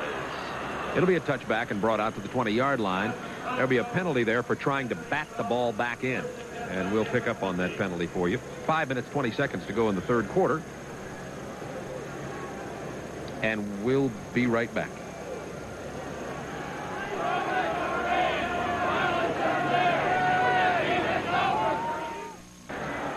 Tim McGee, 121 career receptions. He just broke the all-time receiving receptions record for career at Tennessee of Larry Sievers with 121 now. It was 117. He's tied for the Tennessee record in career pass receptions for touchdowns at 7 with Austin Dennis. Ramos on first down has his man open. It is complete for a big first down gain out to the 41-yard line to Tony Piercy, number 8. Andre Kramer with the tackle. Florida just handing it to Florida State, 28-0. Florida State ranked 11th in the UPI poll on their way to the Gator Bowl. For Florida, this is their bowl game. In 1AA playoffs, Rhode Island leading at halftime. First down, Vanderbilt. Out to the 49-yard line goes Carl Woods, and Carl Woods has got way over 100 yards now. That'll give him about 120 or so for Carl Woods on the afternoon. Georgia Southern, 17-0 at halftime over Jackson State, 1AA playoffs. So Florida really handing it to Florida State down in Gainesville today. That's a little bit surprising. That's a surprise to me. I thought it'd be a good football game. It's amazing what the first few series can sometimes do to the outcome of a game. If momentum is wrestled away from you and you're not able to recapture, you can just find yourself rolling down a steep hill. Second down 2 from the 48-yard line. Vanderbilt trying to run for it. Nothing going this time. Carl Woods is stopped. Kelly Ziegler with the tackle, number 49 for Tennessee. We've talked a lot about Dale Jones and how great a year he's had at outside linebacker for Tennessee, and there's no question that's happened. But so have Miller and Ziegler on the inside. They've been very good. No huddle, third down 2. Ramos under pressure, as always. And it is complete. Breaking the tackle is Piercy. And he goes to the 33-yard line. Terry Brown with the stop, and Vanderbilt trying to drive here. They've been successful. That's a 20-yard gain. Vanderbilt's been successful every time they've huddled up, Tim, without or gone back to the line of scrimmage minus the huddle. They seem to have gained a little bit more yardage than usually. Well, what they do is they get Tennessee out of their stride, out of their rhythm. They don't give Tennessee an opportunity to do a lot of disguising and give them those different looks and go on the quick count. And Piercy's been a real pleasant surprise for the Commodores, a walk-on freshman. It's going to be a fine player for them over the next 3 years. The 97,000 Tennessee fans are hoping for a shutout here. Tennessee leading 30-0, but Vandy driving. 3:29 to go third quarter. Ramos just racked by number 40, Lavoisier Fisher. As he released the ball, he was looking for Parker, but he barely had a chance. On your mark, get set. Oh. And Gromos has taken a lot of that this year. He was missed a game with injury to his sternum from getting hit in a similar play like that right in the middle of the chest. That's right. He got hurt against Georgia, missed the second half of the Georgia game, and then missed the Mississippi game. Second down 10. Vanderbilt at the 32-yard line of Tennessee.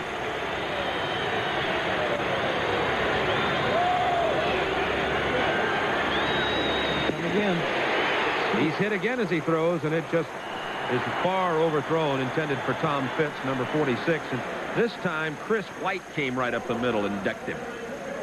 It's either Chris White or Dale Jones or Hovanek or Fisher or somebody almost every play. Tennessee's got an outstanding secondary with Brown and Davis, White, Kramer, McDaniels, Sims. It goes on and on. You know, as Gromas gets older and, goes through his sophomore and junior year, if that happens to him a couple times in a row and he's a senior, he just starts smacking some people in the head and saying, let's get going here. But as a freshman, It's hard to be real assertive. 3rd down, 10 at the 32. 2 straight incompletions for Gromos. Here they come again. And he overthrows his receivers, probably wisely so. Gerald Mitchell, number 6, was down there, but the receivers were very tightly covered in the defensive secondary. Andre Kramer was back there covering. There wasn't really anybody to catch the ball. Had it been thrown there, could have been intercepted by Tennessee. So it'll be 4th and 10, and Vanderbilt will go for it again. Against a blitz, the offensive linemen have assignments by man.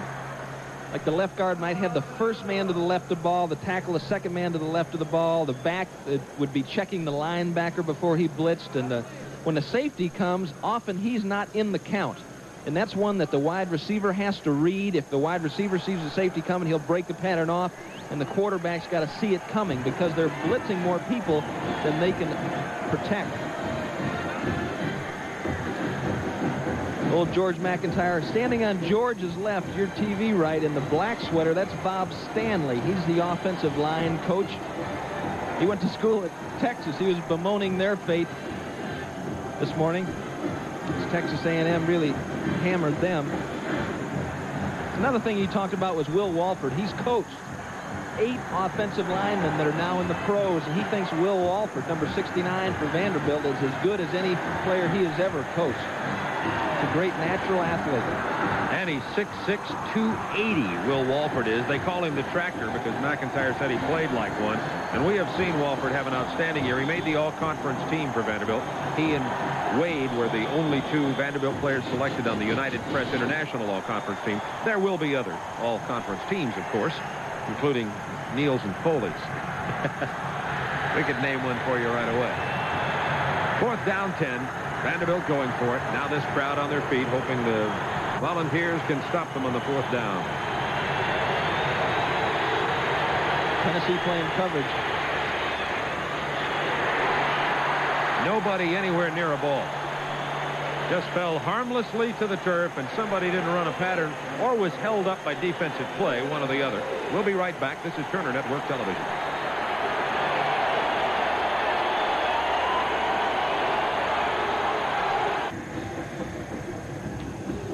There's Johnny Majors on his way to the Sugar Bowl. He's really rebuilt the team since coming here in 1977. Of course, he had a great career as a player here at the University of Tennessee. Back in 1956, as you see, he was runner-up to Paul Hornung for the Heisman Trophy that year. He scored on a 25-yard run as UT beat the Commodores 27-7, 56. Johnny Majors, most people thought he should have won the Heisman Trophy. Being a friend of Paul Hornung and Johnny Majors, I will not vote on it. But Majors had a great career, and of course now he's proven himself as a head football coach at Iowa State, then at Pitt, and now here at his alma mater, the University of Tennessee. Of course, Pitt won the Sugar Bowl, defeating Georgia back in '76 to win the national championship. Close to the first down goes William Howard out of the backfield, taking the swing pass, and they may have to measure that one. There are the championship years for the Volunteers. We told you earlier in 1938 when they first won it, Bob Woodruff, the retiring athletic director, played on that team. There's the '56 year where the Volunteers were 6-0 and Johnny Majors played so well. And in '69, last time they won, Doug Dickey was the head coach here at Tennessee. Jack Hacksaw Reynolds was the defensive star, and they had a great defensive unit in '69 also. Won the SEC championship. It is a first down, Tennessee. And most championship teams are comprised of a very, very strong defense, and sometimes they're matched with an exceptional offense, and sometimes the offense is just the type of offense that'll put enough on the board. There's Carlos Revés, Tennessee's kicker, who has just broken the seasonal kick scoring record at Tennessee. He has 102 points scored this year. The record, 101, was set by his brother, Fuad, playing for Miami's Dolphins now. 1st and 10 from the 43, Tennessee. Keith Davis out near midfield, tackled by Chris Gaines, who's had 10 tackles for Vanderbilt today, the middle linebacker. You want to talk about the outhouse and the penthouse with statistics here today. Darrell Dickey, nearly 300 yards, and John Gromos, 102, 1 interception, no TDs. But John Gromos, in fairness to him, has been on his back about as much as he's been erect today. Yeah, that's like blaming the jockey because the horse can't run. You know, I mean, I don't think that's really fair. I think you're right. Second down 4 from the 49. Incomplete. He tried to get it outside on the left side to Joey Clinkscales. He really took a hit by Kermit Sykes over there. These Tennessee receivers, McGee, Clinkscales, and Swanson, give you all 3 of the necessary ingredients in a passing game. McGee with the great moves and the big plays, Clinkscales with the deep speed, and Eric Swanson with the good hands. He's also a good blocker, and if they don't have enough speed there, they can bring in Sam Grady, the Olympic caliber sprinter, and on it goes for Johnny Majors and all the receivers he's developed over the years. Starting back at Iowa State, it's Gordon Jones at Pitt. Otto Stowe at Iowa State. Third down 4, Volunteers from the 49. Leading 30-0, 2:17 to go, third quarter. Dickey. That's popped into the air by number 90, Steve Wade, and 89 Wyndham went after it.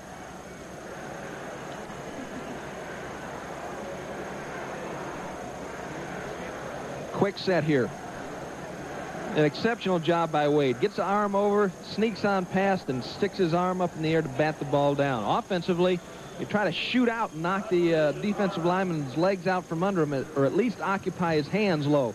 But Wade's been around long enough to diagnose what was happening and bat that ball out of the air. Garmin heading away a wobbled punt. Mike McIntyre gets it and returns it a couple of yards to the 21-yard line, and there Vanderbilt will take over the football once again, trailing 30-0 with 2 minutes to go in the third quarter. This telecast is authorized under broadcasting rights granted by the Southeastern Conference and the Turner Broadcasting System. Any publication, rebroadcast, retransmission, or other use of the pictures, descriptions, or accounts of this game without the express written consent of the Southeastern Conference and the Turner Broadcasting System is prohibited. 21, Jeff Powell, transfer from William & Mary. 1 year with the Vols, and what a job he's done in a support role from the tailback position for Tennessee. Yep. The Superdome is going to be a long way from William & Mary, huh? Little did he believe, I'm sure, when he first came here that he'd be playing in the Sugar Bowl.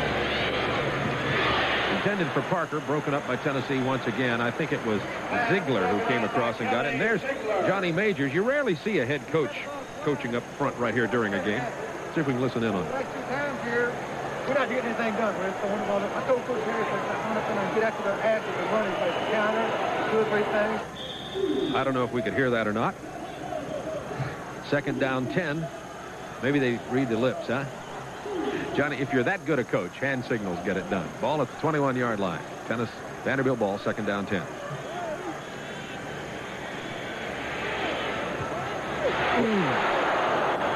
Piercy takes a vicious hit by Welch as he had to go up for it.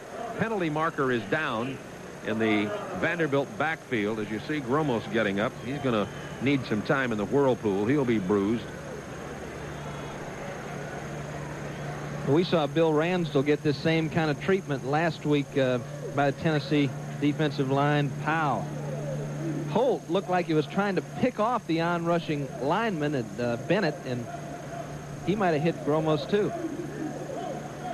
Richard Cooper was in there. Minute 51 to go in the third quarter as the officials discuss the penalty situation. It's against Vanderbilt, probably holding. Back to just outside the 10-yard line. Here's Dick Burleson. Holding, 10-yard penalty against the offense. Repeat the down. Well, Vanderbilt's team, with all these youngsters, has to look ahead to the 1986 season. They're going to finish 3-7-1 in 1985.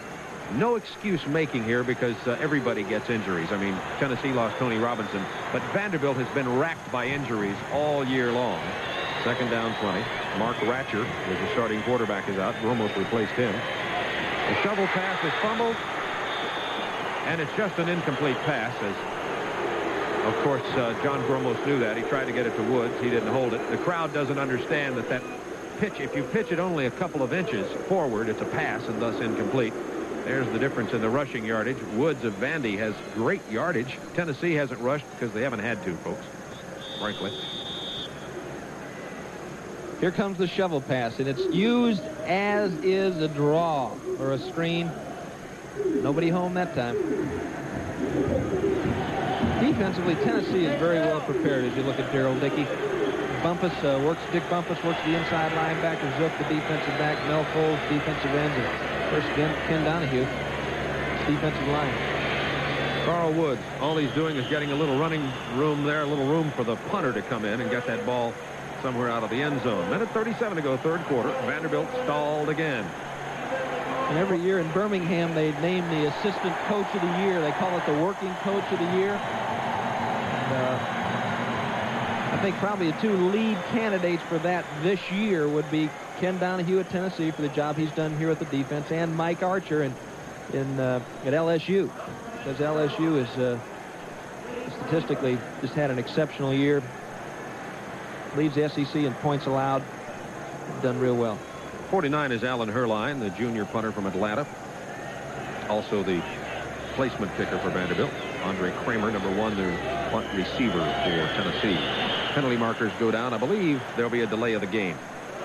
So the 5-yard run by Woods to get a little more punting room goes for naught, as Vanderbilt took a little too long. We're talking about the injuries. They said Ratcher went down at quarterback for Vanderbilt, and Gromos and Richardson have come into play there. And today the leading receiver in the SEC and the A-back for Vanderbilt is not playing, Everett Crawford. He injured his knee. The good news is he won't have to have surgery, but Crawford was not able to play today. Offense, dead ball foul, 4th down. And Carl Woods' brother is a redshirt freshman for Tennessee. Thomas Woods, yeah. TD, they call him, I think. Understandably so. He'll be playing for the Volunteers next year.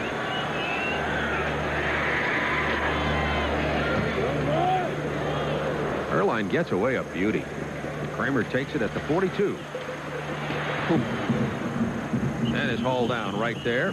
The tackle was made by 52 Jay Fischescher. Tennessee and Georgia Tech tied 6-6 in a real great defensive football game.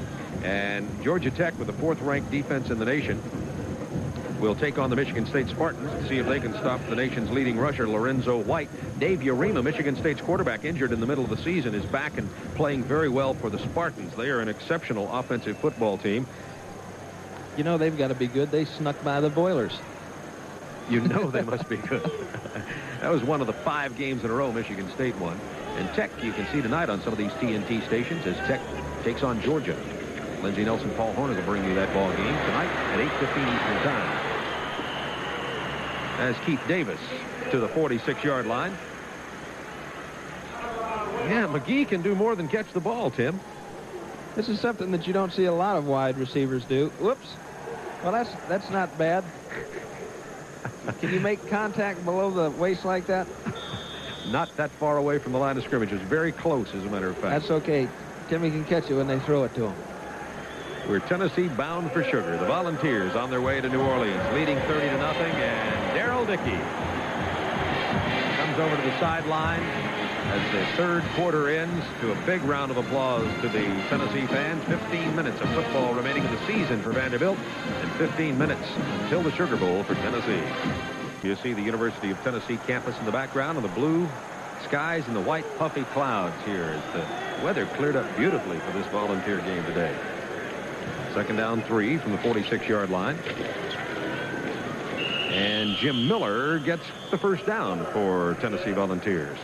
Some scores now. Florida has given up a couple of touchdowns, and Florida State has closed the gap in the third quarter. That explosive Seminole offense, that game's certainly far from over, even though Florida had taken a 28-0 lead. Akron, Rhode Island tied. 1AA playoffs. Georgia Southern, third quarter leaders over Jackson State, 20-0. And in college basketball at the half, Tech leading Michigan 25-17. And number 2 and 3 teams in the nation, or 1 and 2, depending on the poll you're looking at. First down 10 from the 43-yard line. Tennessee continuing to drive. They lead 30-0.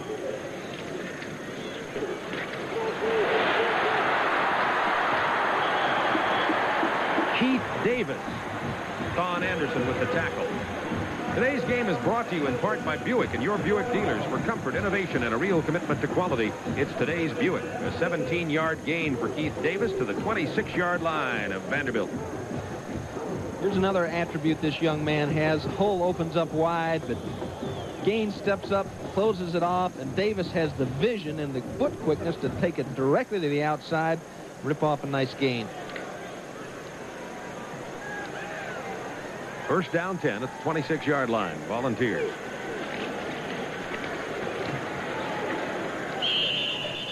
Keith Davis carrying again. He gets to the 23-yard line. And Tim, wonder if we're going to see Jeff Francis in here shortly, the freshman backup quarterback. I'm surprised.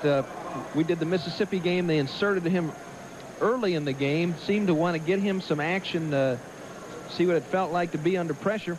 And we really haven't seen much of him since then. Saw him at the end of that game, but I thought we'd see a little bit more of him against Kentucky than we did. And I thought for sure he'd be in the game by now against with the score 30-0.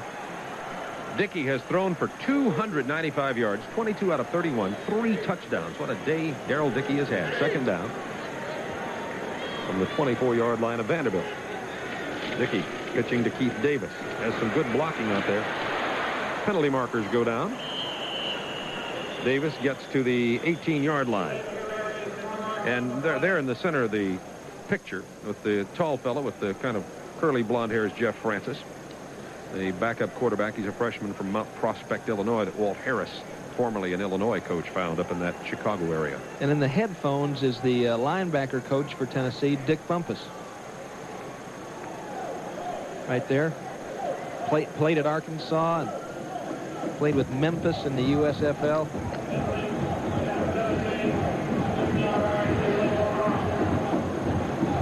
Yeah, they're spotting that ball back at the 36-yard line. Here's the signal from Dick Burleson, the referee. Blocking below the waist. Offense. Repeat the down.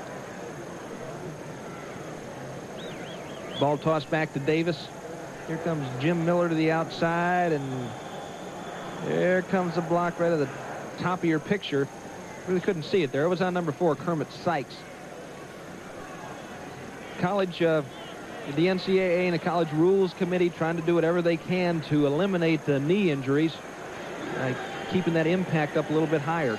Second down 19 from the 35 now for Tennessee. On the draw play, Keith Davis. He had nowhere to go and still got 10+ yards. To the 23-yard line goes Davis. We have to be impressed with this young man as we look at it from ground level. Watch that hole opening up. Now in college football, you can do what they were doing as far as pushing men out of the way. That's legal. Todd Kirk getting a good block, and Keith Davis, just tremendous balance.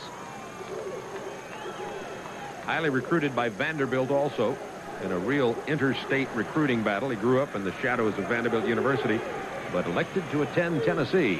Third down 7 from the 23-yard line. Single setback in there for Tennessee as Dickey wants to throw the ball under some pressure, and it's caught by McGee. But he had to come back too far for it. Won't be much of a gain on the play, if any, for McGee, his 7th catch of the day. Gaines with some good pressure on John Gromos.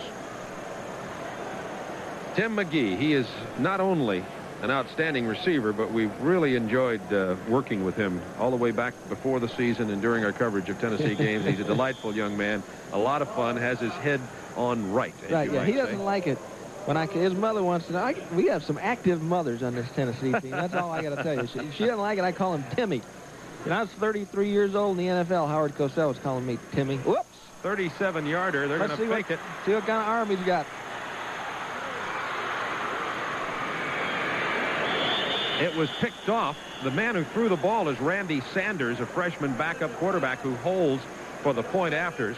It was picked off by Noel Wells, and they're going to say that's at the 6-yard line, even though he was driven into the end zone, and there it'll be Vanderbilt ball. Well, that was a strange set of circumstances. This is Super Football Saturday on Turner Network Television. There's Tony Robinson in the red, white, and blue jacket, Tennessee's quarterback who's injured against Alabama, who was leading this team to a 3-1-1 record, losing an upset over Auburn at the time. Everybody thought Tennessee would fold up their tents and go away at that time, but Tennessee has hung right in there, and now the fat lady is singing. I've never met the fat lady, Tim, but I understand she's a great singer. First down 10 from the 6-yard line. She's at a lot of ball games, I'll tell you that. Here comes Weatherspoon out to the 11-yard line. Number 33, Kenny Weatherspoon, the junior from Nashville, backs up Carl Woods at the running back position. 10:54 to go in this football game. Tennessee 30. Vanderbilt nothing. I thought Tony Robinson might have been a Heisman Trophy candidate at the time he was injured. Now everybody asking whether Bo Jackson will win it. Chuck Long will win it. Lorenzo White, the sophomore at Michigan State. But that man could have won it had he not been injured. I think that one of the things you have to consider there, too, is with the success of his football team, that certainly adds to your aura as a player. Here comes Weatherspoon again. Has some running room. Gets the Vanderbilt first down to the 23-yard line. Goes Weatherspoon. Because the question is not only is this a good player, but it's also what does he do for his team? How important is he to his football team? I think that that's part of the value of any specific player. And that's what's so amazing about Paul Hornung coming away with the Heisman Trophy. Because he did it on a team that wasn't a real good football team. So he had to be an exceptional athlete to display his ability. First down 10 from the 22-yard line. Vanderbilt. 10 minutes to go in the ball game. Ramos wants to go to the air. It's complete to Parker. Another first down for Vanderbilt out to the 34-yard line. This time goes Carl Parker, playing in place of the injured Everett Crawford, the SEC's leading receiver in terms of numbers of catches. Everett Crawford hurt his knee and will be out for the rest of the season. We did understand on Crawford that he will not have knee surgery, though. So that's good news. We saw Everett Crawford have a great game when Vanderbilt beat Tennessee a few weeks ago on one of our TBS Sports telecasts of Southeastern Conference football. First down 10, Vanderbilt again. Still scoreless, 30-0.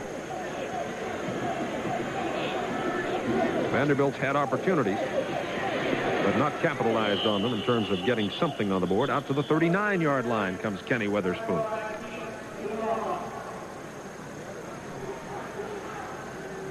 I'd like to thank our spotter, Kim Anderson, for the great job he's done all year long, and Alex Vergara with our statistics.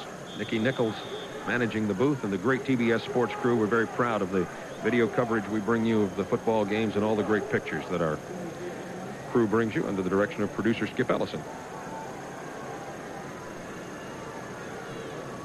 We'd also like to wish a happy Thanksgiving to all our viewers out there. It's belated. And I hope you didn't eat too much. Hope you're still comfortable.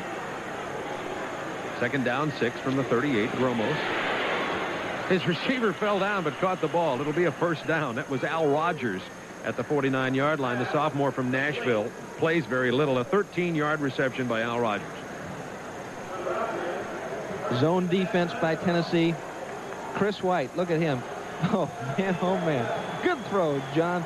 Chris White was ready to hawk that ball. You could just see him baiting Gromos into throwing the ball. Gromos did, and it was a completion.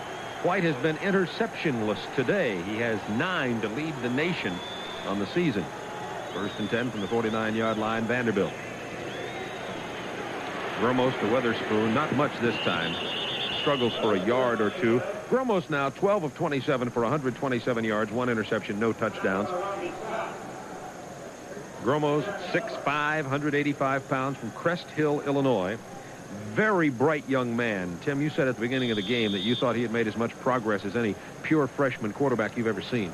I really think, and I think that's one of the reasons right there. George McIntyre. Mac's a great teacher, and he's got a couple of other people. Whit Taylor was there on the staff with George, and Donnie Sherman has been working with the quarterback. So the combination of things, but you also have to be a mature young individual to handle the kind of pressure that a quarterback gets in the SEC.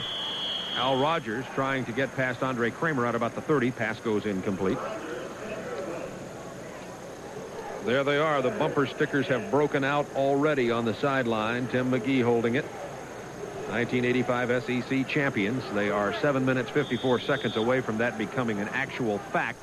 But with the score at 30-0, I'd say it's close enough to distribute the bumper stickers and the sugar cubes and the airline reservations and the hotel reservations and the restaurant reservations in New Orleans. Oh, Tennessee loves to go bowling, and this is the first major bowl in many a moon. Third down 10 from the 49. Now Gromos under pressure. Throwing on the run, incomplete. At the 45-yard line, trying to find Jim Pop coming across the side. Jim Pop does not have a catch today. Good pressure there by Richard Brown, 98.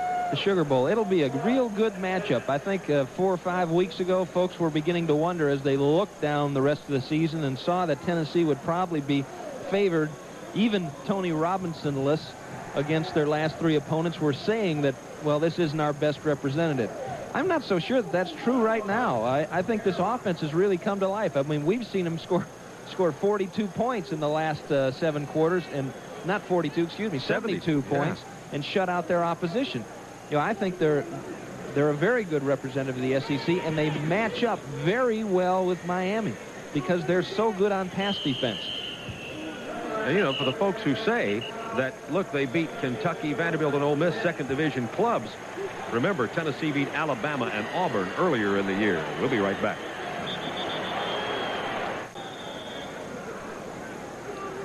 TBS Sports bringing you the conclusion of our regular season SEC Game of the Week here at noontime Eastern Time every week. Hope you've enjoyed our season this year. Some great football action. We followed Tennessee right here to the Sugar Bowl. They'll hold on to the 30-point lead for 7 minutes, 38 seconds. And I just have a feeling they're going to.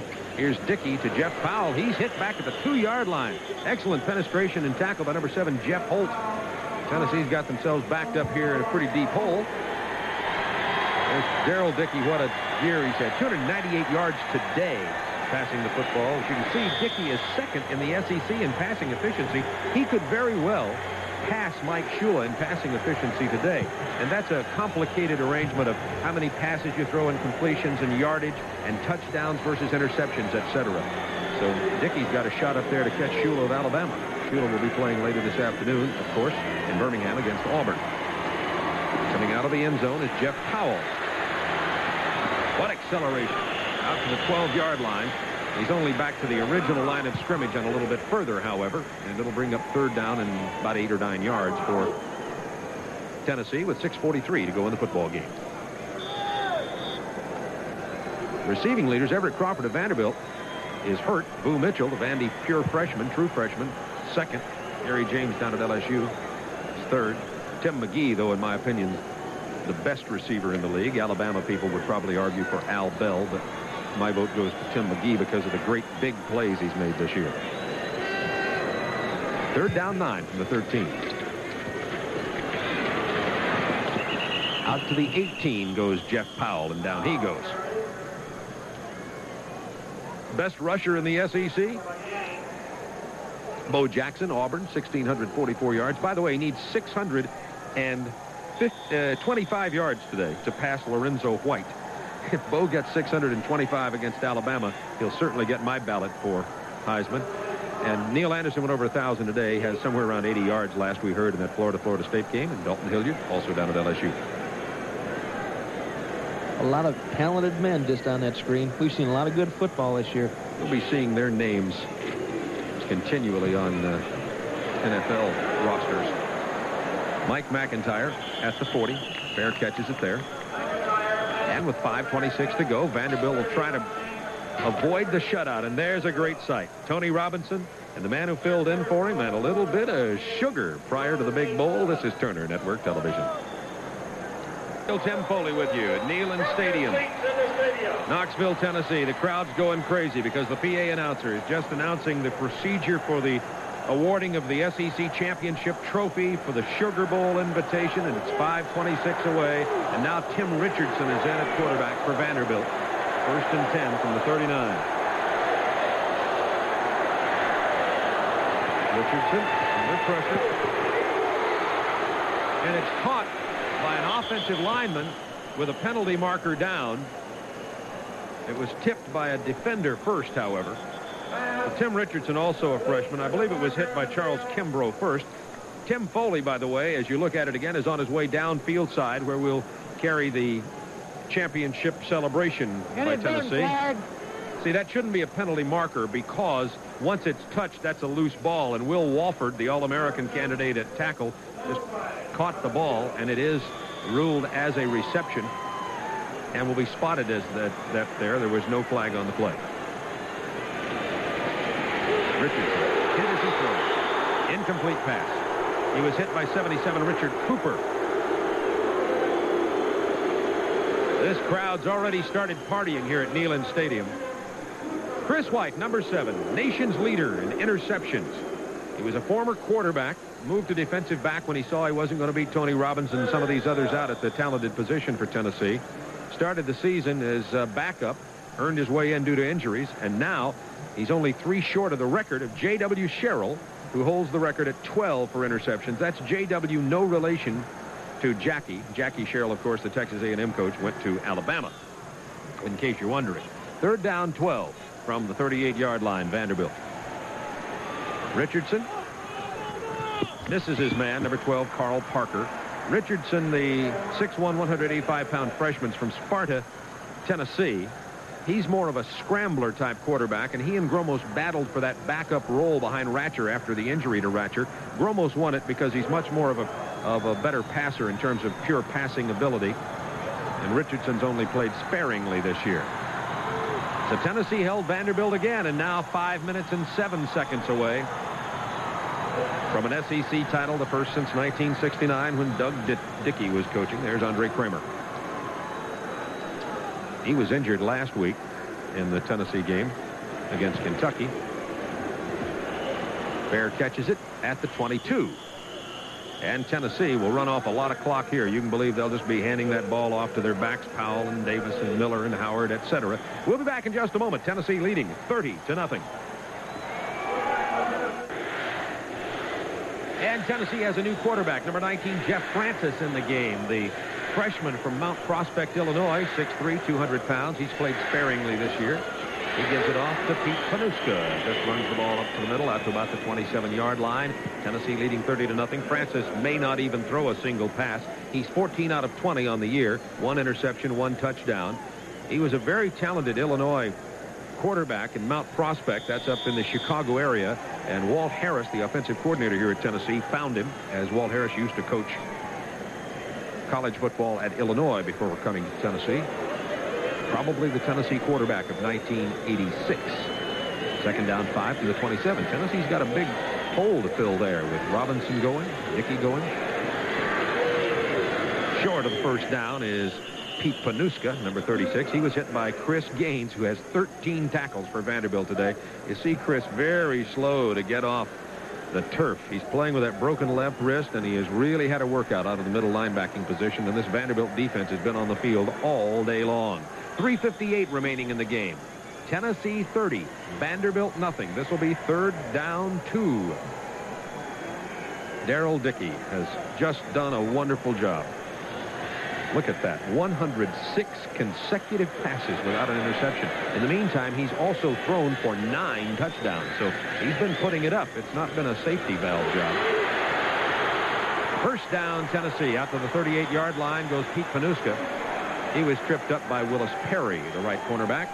And the celebration has already begun here in Knoxville.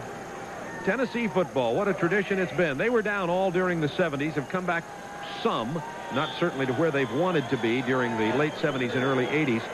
But now, Johnny Majors, who was hired in 1977 after winning the national championship at Pittsburgh in 76, and he's directed this team and recruited these players and put together an SEC champion here in 1985. 1st and 10 from the 37.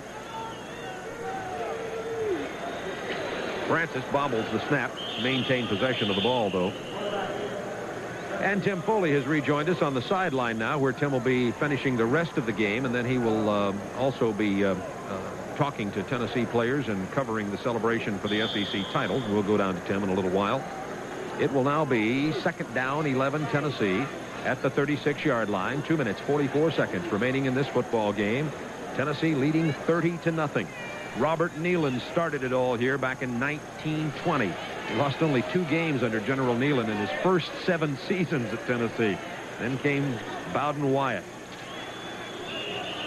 And not much there. And Tennessee just running the clock out. It's down to 2:22. Pete Panuska hit by Steve Wade. And Tim Foley is on the sideline. And Tim, you ready for the celebration down there? They may have already started it. They're pouring sugar in each other's mouths, Bob. They're excited about it. We're going to have a lot of fat fans if they keep doing it. Should go to a lower calorie bowl. They'll be better off.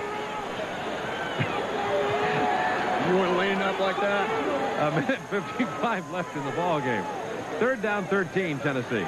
Just running the clock out here. And that's Panuska getting it again. You can see this celebration has started. Knoxville is going to be wild today, folks. They've been waiting for this for years and years and years. In 1975 through 1978, Tennessee had no bowl bids.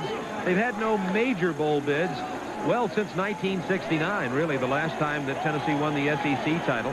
In the 60s, under Doug Dickey, the new athletic director, Tennessee won 5 bowls and 2 championships. We're undefeated back in 56 under Bowden Wyatt. But since then, it's been a long, dry spell in Tennessee. These folks are ready to drink from the cup of victory. Mike McIntyre out of bounds at about the 28-yard line. So with a minute left, Vanderbilt has a little bit of time to try to put something up. 35-yard punt, 4-yard return. Tim, has it started already down there, the celebration? Just a lot of hugging going on, Bob. A lot of number ones pointed up in the air. They're ready to go. You know, they're ready for this game to be over and ready for their SEC championship trophy.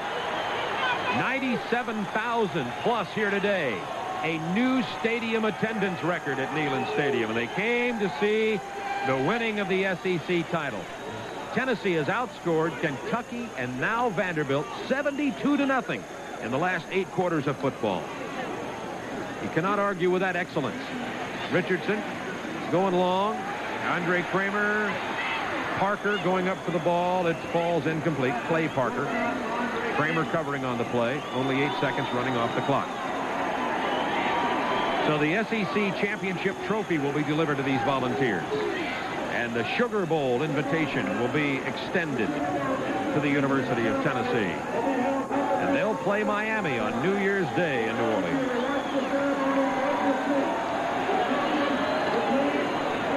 Most folks wondered if Tennessee could win all 3 of their final SEC games. They had 3 conference games to finish the season with Ole Miss, Kentucky, and Vanderbilt. Second division clubs, admittedly, but it had been since '78 since Tennessee had beaten all 3 of those clubs in a single year. Now they've done it this year. That's incomplete, intended for Fitz. And the clock down to 46. So Vanderbilt really simply prolonging the agony throwing the ball here, trailing 30-0. Bob, I've got David Keith down here with me. Yeah, Tim, down to you with David Keith, of course, the actor. And I'm going to put the headset on him, all righty? Okay. Hello. I'll wait. Bob Neal. How you doing? Bob Neal in the booth. We've been watching you the last couple of games, and I know you're a native of this area. You follow the Volunteers all the time, don't you?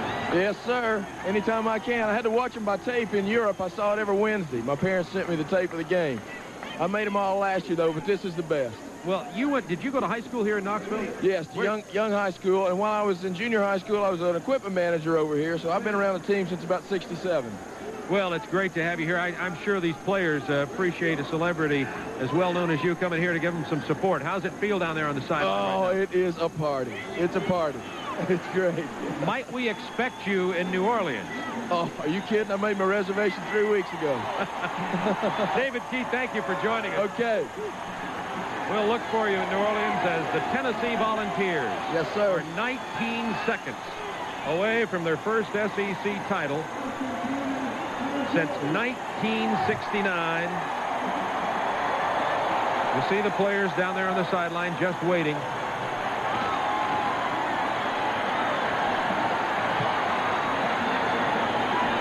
Waiting for the next play to happen, and they'll just fall on the ball and let the clock run out. Johnny Majors in the middle of the crowd down there, Tennessee's head football coach. Johnny Majors has taken this Volunteer team, and along with his staff, as he readily admits and matter of fact urges you to say, along with his staff and his players, regrouped after the loss of their great leader and quarterback Tony Robinson.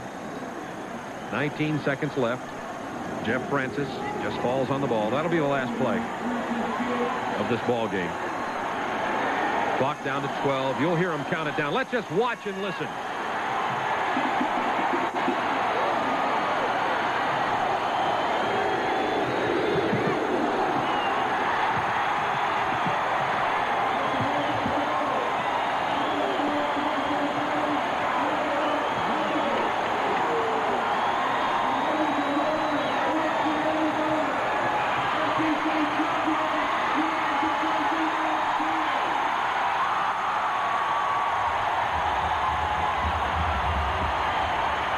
It was said so well in a newspaper column on the front page of the Knoxville Journal today.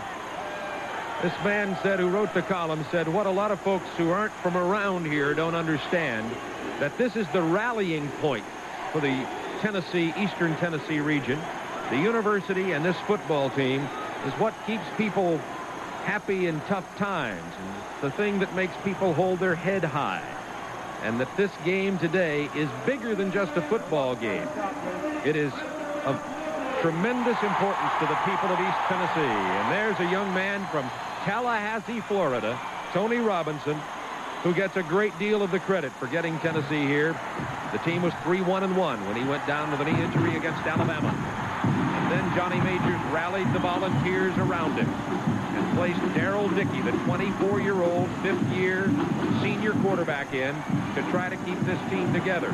Dickey did a magnificent job. 9 touchdown passes, only 1 interception. The offensive line was unbelievable. The defense was spectacular. And Tennessee, a true and deserving champion of the Southeastern Conference. The Sugar Bowl invitation has just been extended to Tennessee head coach Johnny Majors. You see on the right side of your screen, Johnny Majors talking to Sugar Bowl officials who are here waiting to extend the invitation if Tennessee was able to beat Vanderbilt today.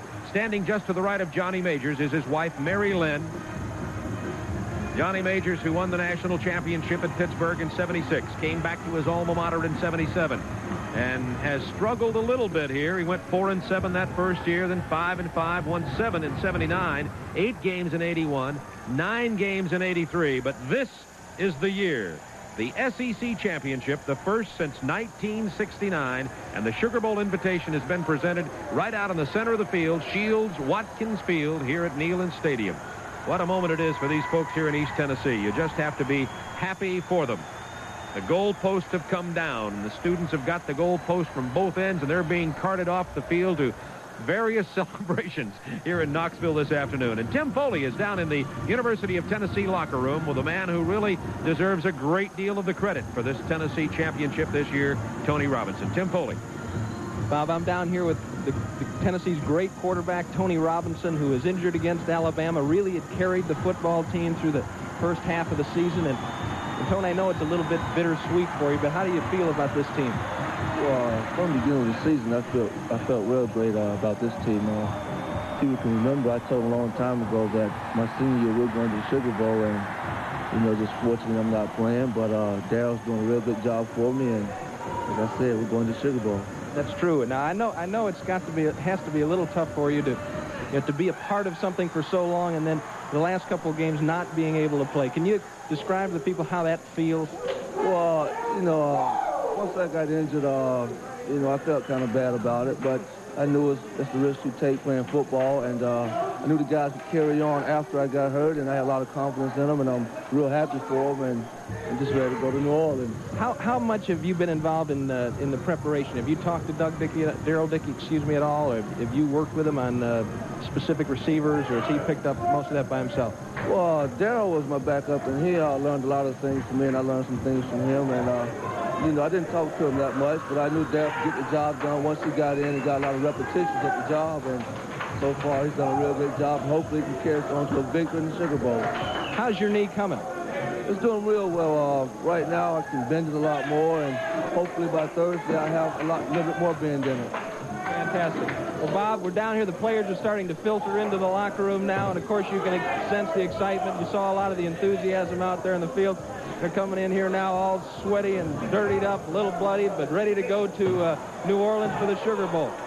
And out here on the field, they're still carrying the goalpost around, and I know we're going to be talking to some of the players and to head coach Johnny Majors, hopefully there in the Tennessee locker room celebration.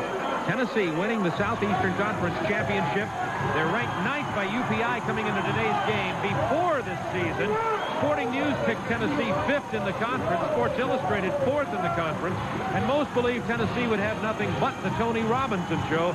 Tennessee showed they had Robinson, yes, but they had a whole lot more true grit, particularly with the defense. holding the opposition to no points at all in the last 8 quarters of the season, and Tennessee's offense scoring 72. This is a true champion of the Southeastern Conference. And Tim Foley down in the locker room. Now let's go back to you. We've got the other half of this quarterback tandem that led Tennessee to the SEC championship, Darrell Dickey. And Darrell, you come in and just done a wonderful job. Your performance today might vault you into first place in terms of passing efficiency in the SEC. You've done a great job. Well, thank you very much. It's been a great experience for me. And I tell you, this guy right here, Tony Robinson, has helped me out tremendously. And if it wouldn't have been for him, we wouldn't be in the situation that we are today. And I think our football team has done a tremendous job all year, especially bouncing back after Tony got hurt. And it's just a great feeling. We're going to love it, and we're going to be in New Orleans to play Miami and be ready to play them. Let me ask you, did they change anything after Tony went down, or is it pretty much the base, same system, same offense? Well, I think it took us a week or so to really get a feel of what we were going to do. And after the Georgia Tech game, we did have a few problems, and we decided, hey, we're going to beat Tennessee's offense. We're going to do the things that we did to get us to where we were when Tony got hurt, and we're going to just do what we do best, and that's beat Tennessee. We did that the last 5, 6 ball games, and it's worked tremendously for us. Yes, it seemed as though the defense carried you early on through the change, through the second half of the Alabama game, and then in Georgia Tech. But the offense has really come on here. You know, it's 72-0 in the last 2 games. Exactly. You can't say enough for our defense. They've been playing tremendous football and helping the offense so much, giving us the ball in good field position, and it's just been an outstanding experience working with this football team. Come here, Tim. Timmy McGee, another great performer, another big part of this Tennessee offense. Just another great job, Timmy. It's great. It's great when you play good on a championship team. When you know you're a part of it and you're a big part of it, it's a feeling that's just awesome. Another couple of touchdowns for you today, a couple of great receptions. You seem to always come up with a big play for this volunteer offense. Well, I think if any good receiver want to be the big play man in the offense, fortunately I'm the big play man in this offense, and when you're on the #1 team in the SEC, going to the Sugar Bowl, it helps a whole lot. Well, congratulations, my friend. You've had a great career here in Tennessee. Thanks, Tim. Bobby? Yeah, Johnny Majors has joined you there, Tim. Did the coach get away? We saw Johnny Majors in the picture. Okay, good, yeah.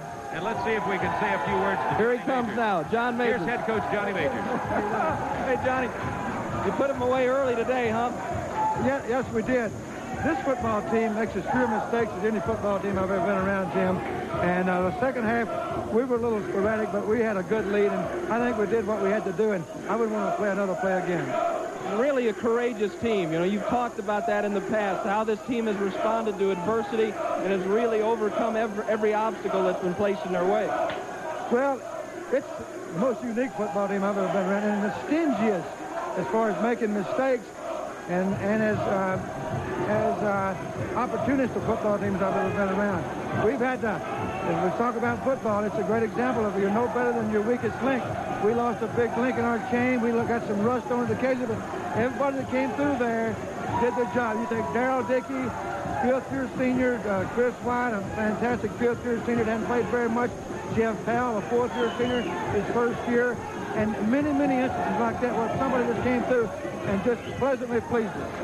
And the defense, once again, they come through with a shutout, 72-0 over the last 2 games. That's unbelievable. Well, Ken Donahue deserves a lot of credit, but so do those other coaches, Ron Zook and Dick Bumpus and Mel Fold. That doggone Donahue, I tried to get him here 3 years ago, but they did a great job. They came from really nowhere in spring practice, but they made some things happen early. Then they got stingier and got better, and our offense was terrific until we lost Robinson. We sputtered for a week. All of a sudden, they started coming great. That's a tribute to our team, the offensive coaches, the defensive coaches, the Darrell Dickey, and people like that. Now, you've experienced the SEC championship as a player. Is it different as a coach? Well, it's always great. At the time, there was nothing like the Southeastern Conference Championship in '56. That's the last team that won the championship and went to Sugar Bowl, too. This is the next one. It's special, and I've been fortunate to be around a lot of good coaches and a lot of good players. I count my blessings, and I'm really looking forward, and it's a great thrill to win this again, but I wouldn't take anything for those youngsters because they'll always be a part of a championship team. They may not buy my house or a car or food to defend it, but they can never take it away from me. And that's what coaching is all about, right? The long hours that you put in, all the trying experiences, and listening to the criticism of people that really don't know what they're talking about, all for this, all for that championship ring. Well, it's kind of corny, I guess, but it's not. It's not the critics that count, and it's the people in the arena, so to speak. And the one thing you learn the more you live, you learn not to fight windmills. You can't control certain things. There's no way you can make everybody happy all the time.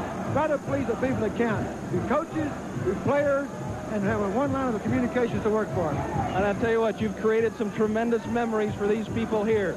A day they'll never forget, a season they'll never forget. Bob?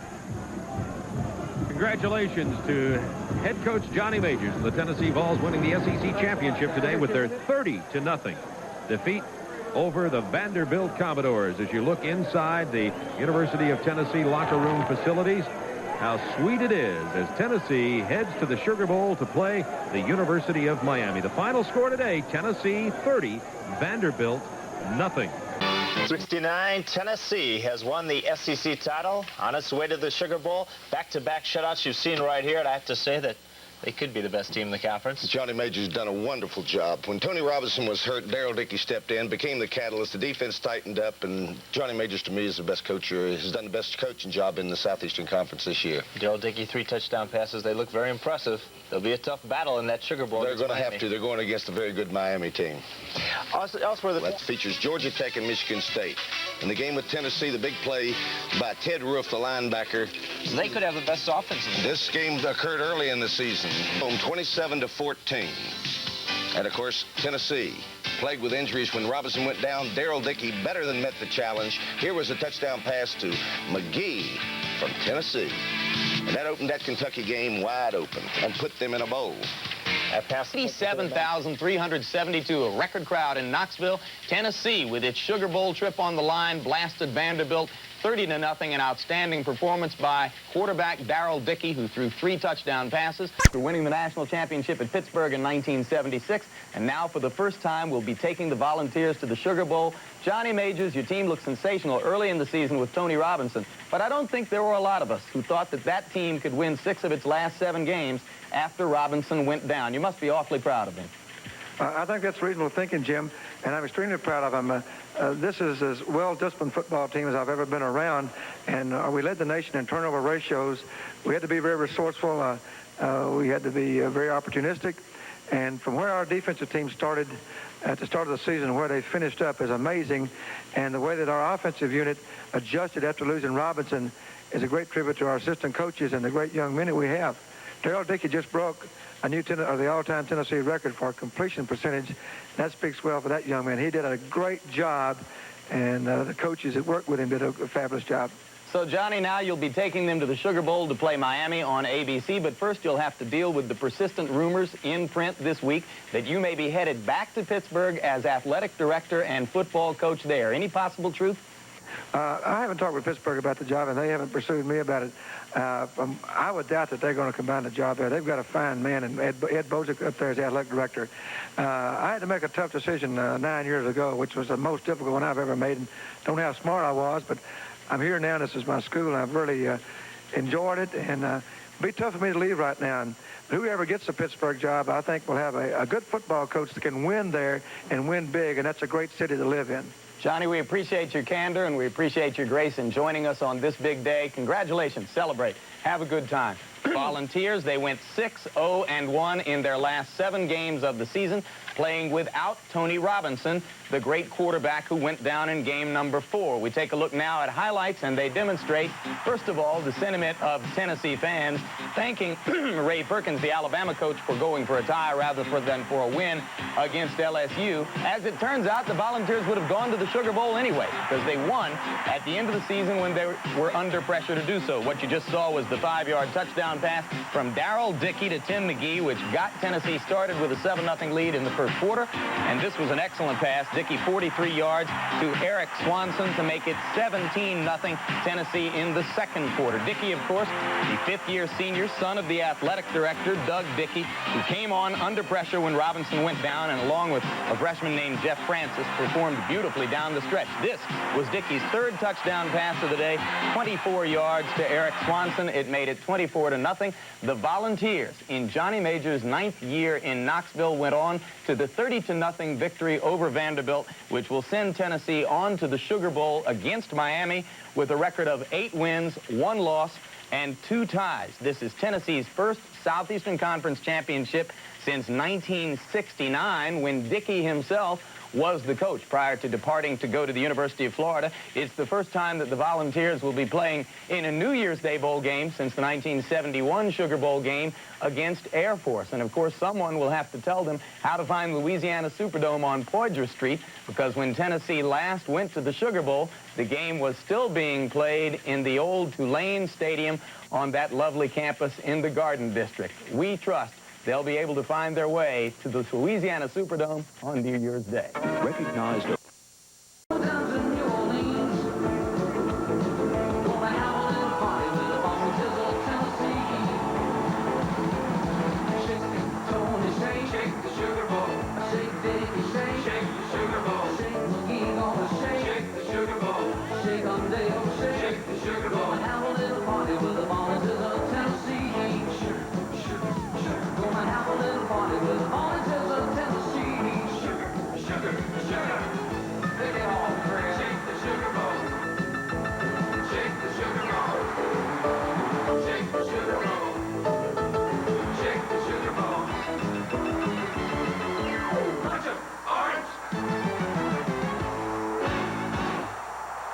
Might be a gold record if they win tomorrow. Bobby and I did a pretty good job with the music, didn't we?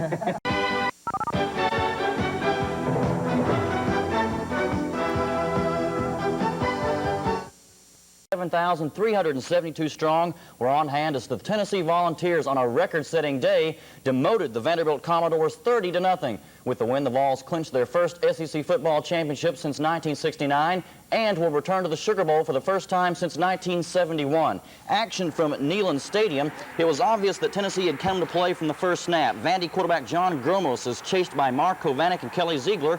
It turned out to be a 17-yard loss. The Vol D recording its third shutout of the year, the first time since 1963. On the Vols' first series, Darrell Dickey was 22 of 32 today, passing for 299 yards, a 5-yard toss there to Tim McGee as Tennessee led it 7-zip. After a long run, Gromos is crunched by Kelly Ziegler there for a huge loss. It was the first time Vandy had been shut out in 3 years.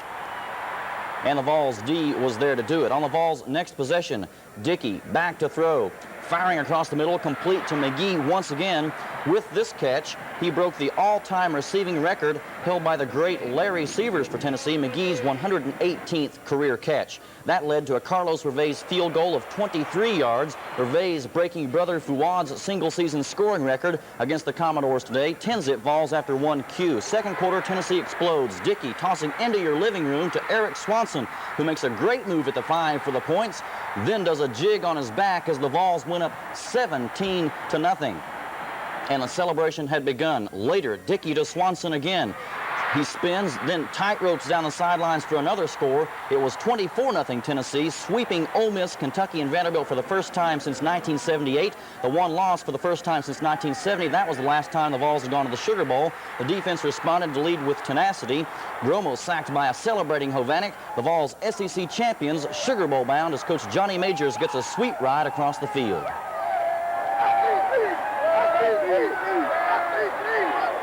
Well, certainly I think we're the best team in the conference. We are the undisputed champions of the Southeastern Conference, and I doubt that the football teams played in this conference has had better discipline all year long than this football team has, and I doubt if a team has played up to its potential any more than this football team has played in years and years. We just cannot say enough about how our football team has played and how we played today, and how we went through adversity and everything to get where we are today, and it's just an outstanding feeling, it really is. It is a little sweet. It's been a little sweet since the fourth quarter began. So it's very sweet. My heart is very sweet right now, too. Vandy was tough. And the only thing, they just so happen to be the team from Nashville wearing that black and gold because everybody on the defense, offense, hate Vandy. So we just went out there and just played tough ball. We knew. Tennessee won their last 5 games. The record 5-1 in the Southeastern Conference, 8-1-2 overall. A date New Year's night in New Orleans at the Superdome with Miami of Florida in the Sugar Bowl. And they ran on the field. That was the only suspense. It was a great win for Tennessee, just an outstanding win, Sugar Bowl bound. How's that? Tell us about it. All right. There's nothing sweeter than being a champion, and tonight the Tennessee Vols are just that, SEC champs. Let's go to the highlights. As you will see, it was a great day as they honored all the seniors, and they came home with the sugar in the bowl, and Coach Johnny Majors, all he could do was smile and enjoy the win. Let's go to the highlights as it happened. First TD comes from Daryl Dickey. It's to Tim McGee at 7-0 in favor of the Vols. After a Carlos Revez field goal, Dickey will go to Eric Swanson, 43 yards on this bomber, and that puts the Vols out in front 17-0. Tennessee's going to go up 24-0. Dickey's going to hit Swanson again, 24 yards, and there are some extremely happy Vols in the locker room following the win. Football gets some awful good football teams, and this team's done a tremendous job bouncing back through some adversity and coming back to surround me and get behind me to bring us to the championship.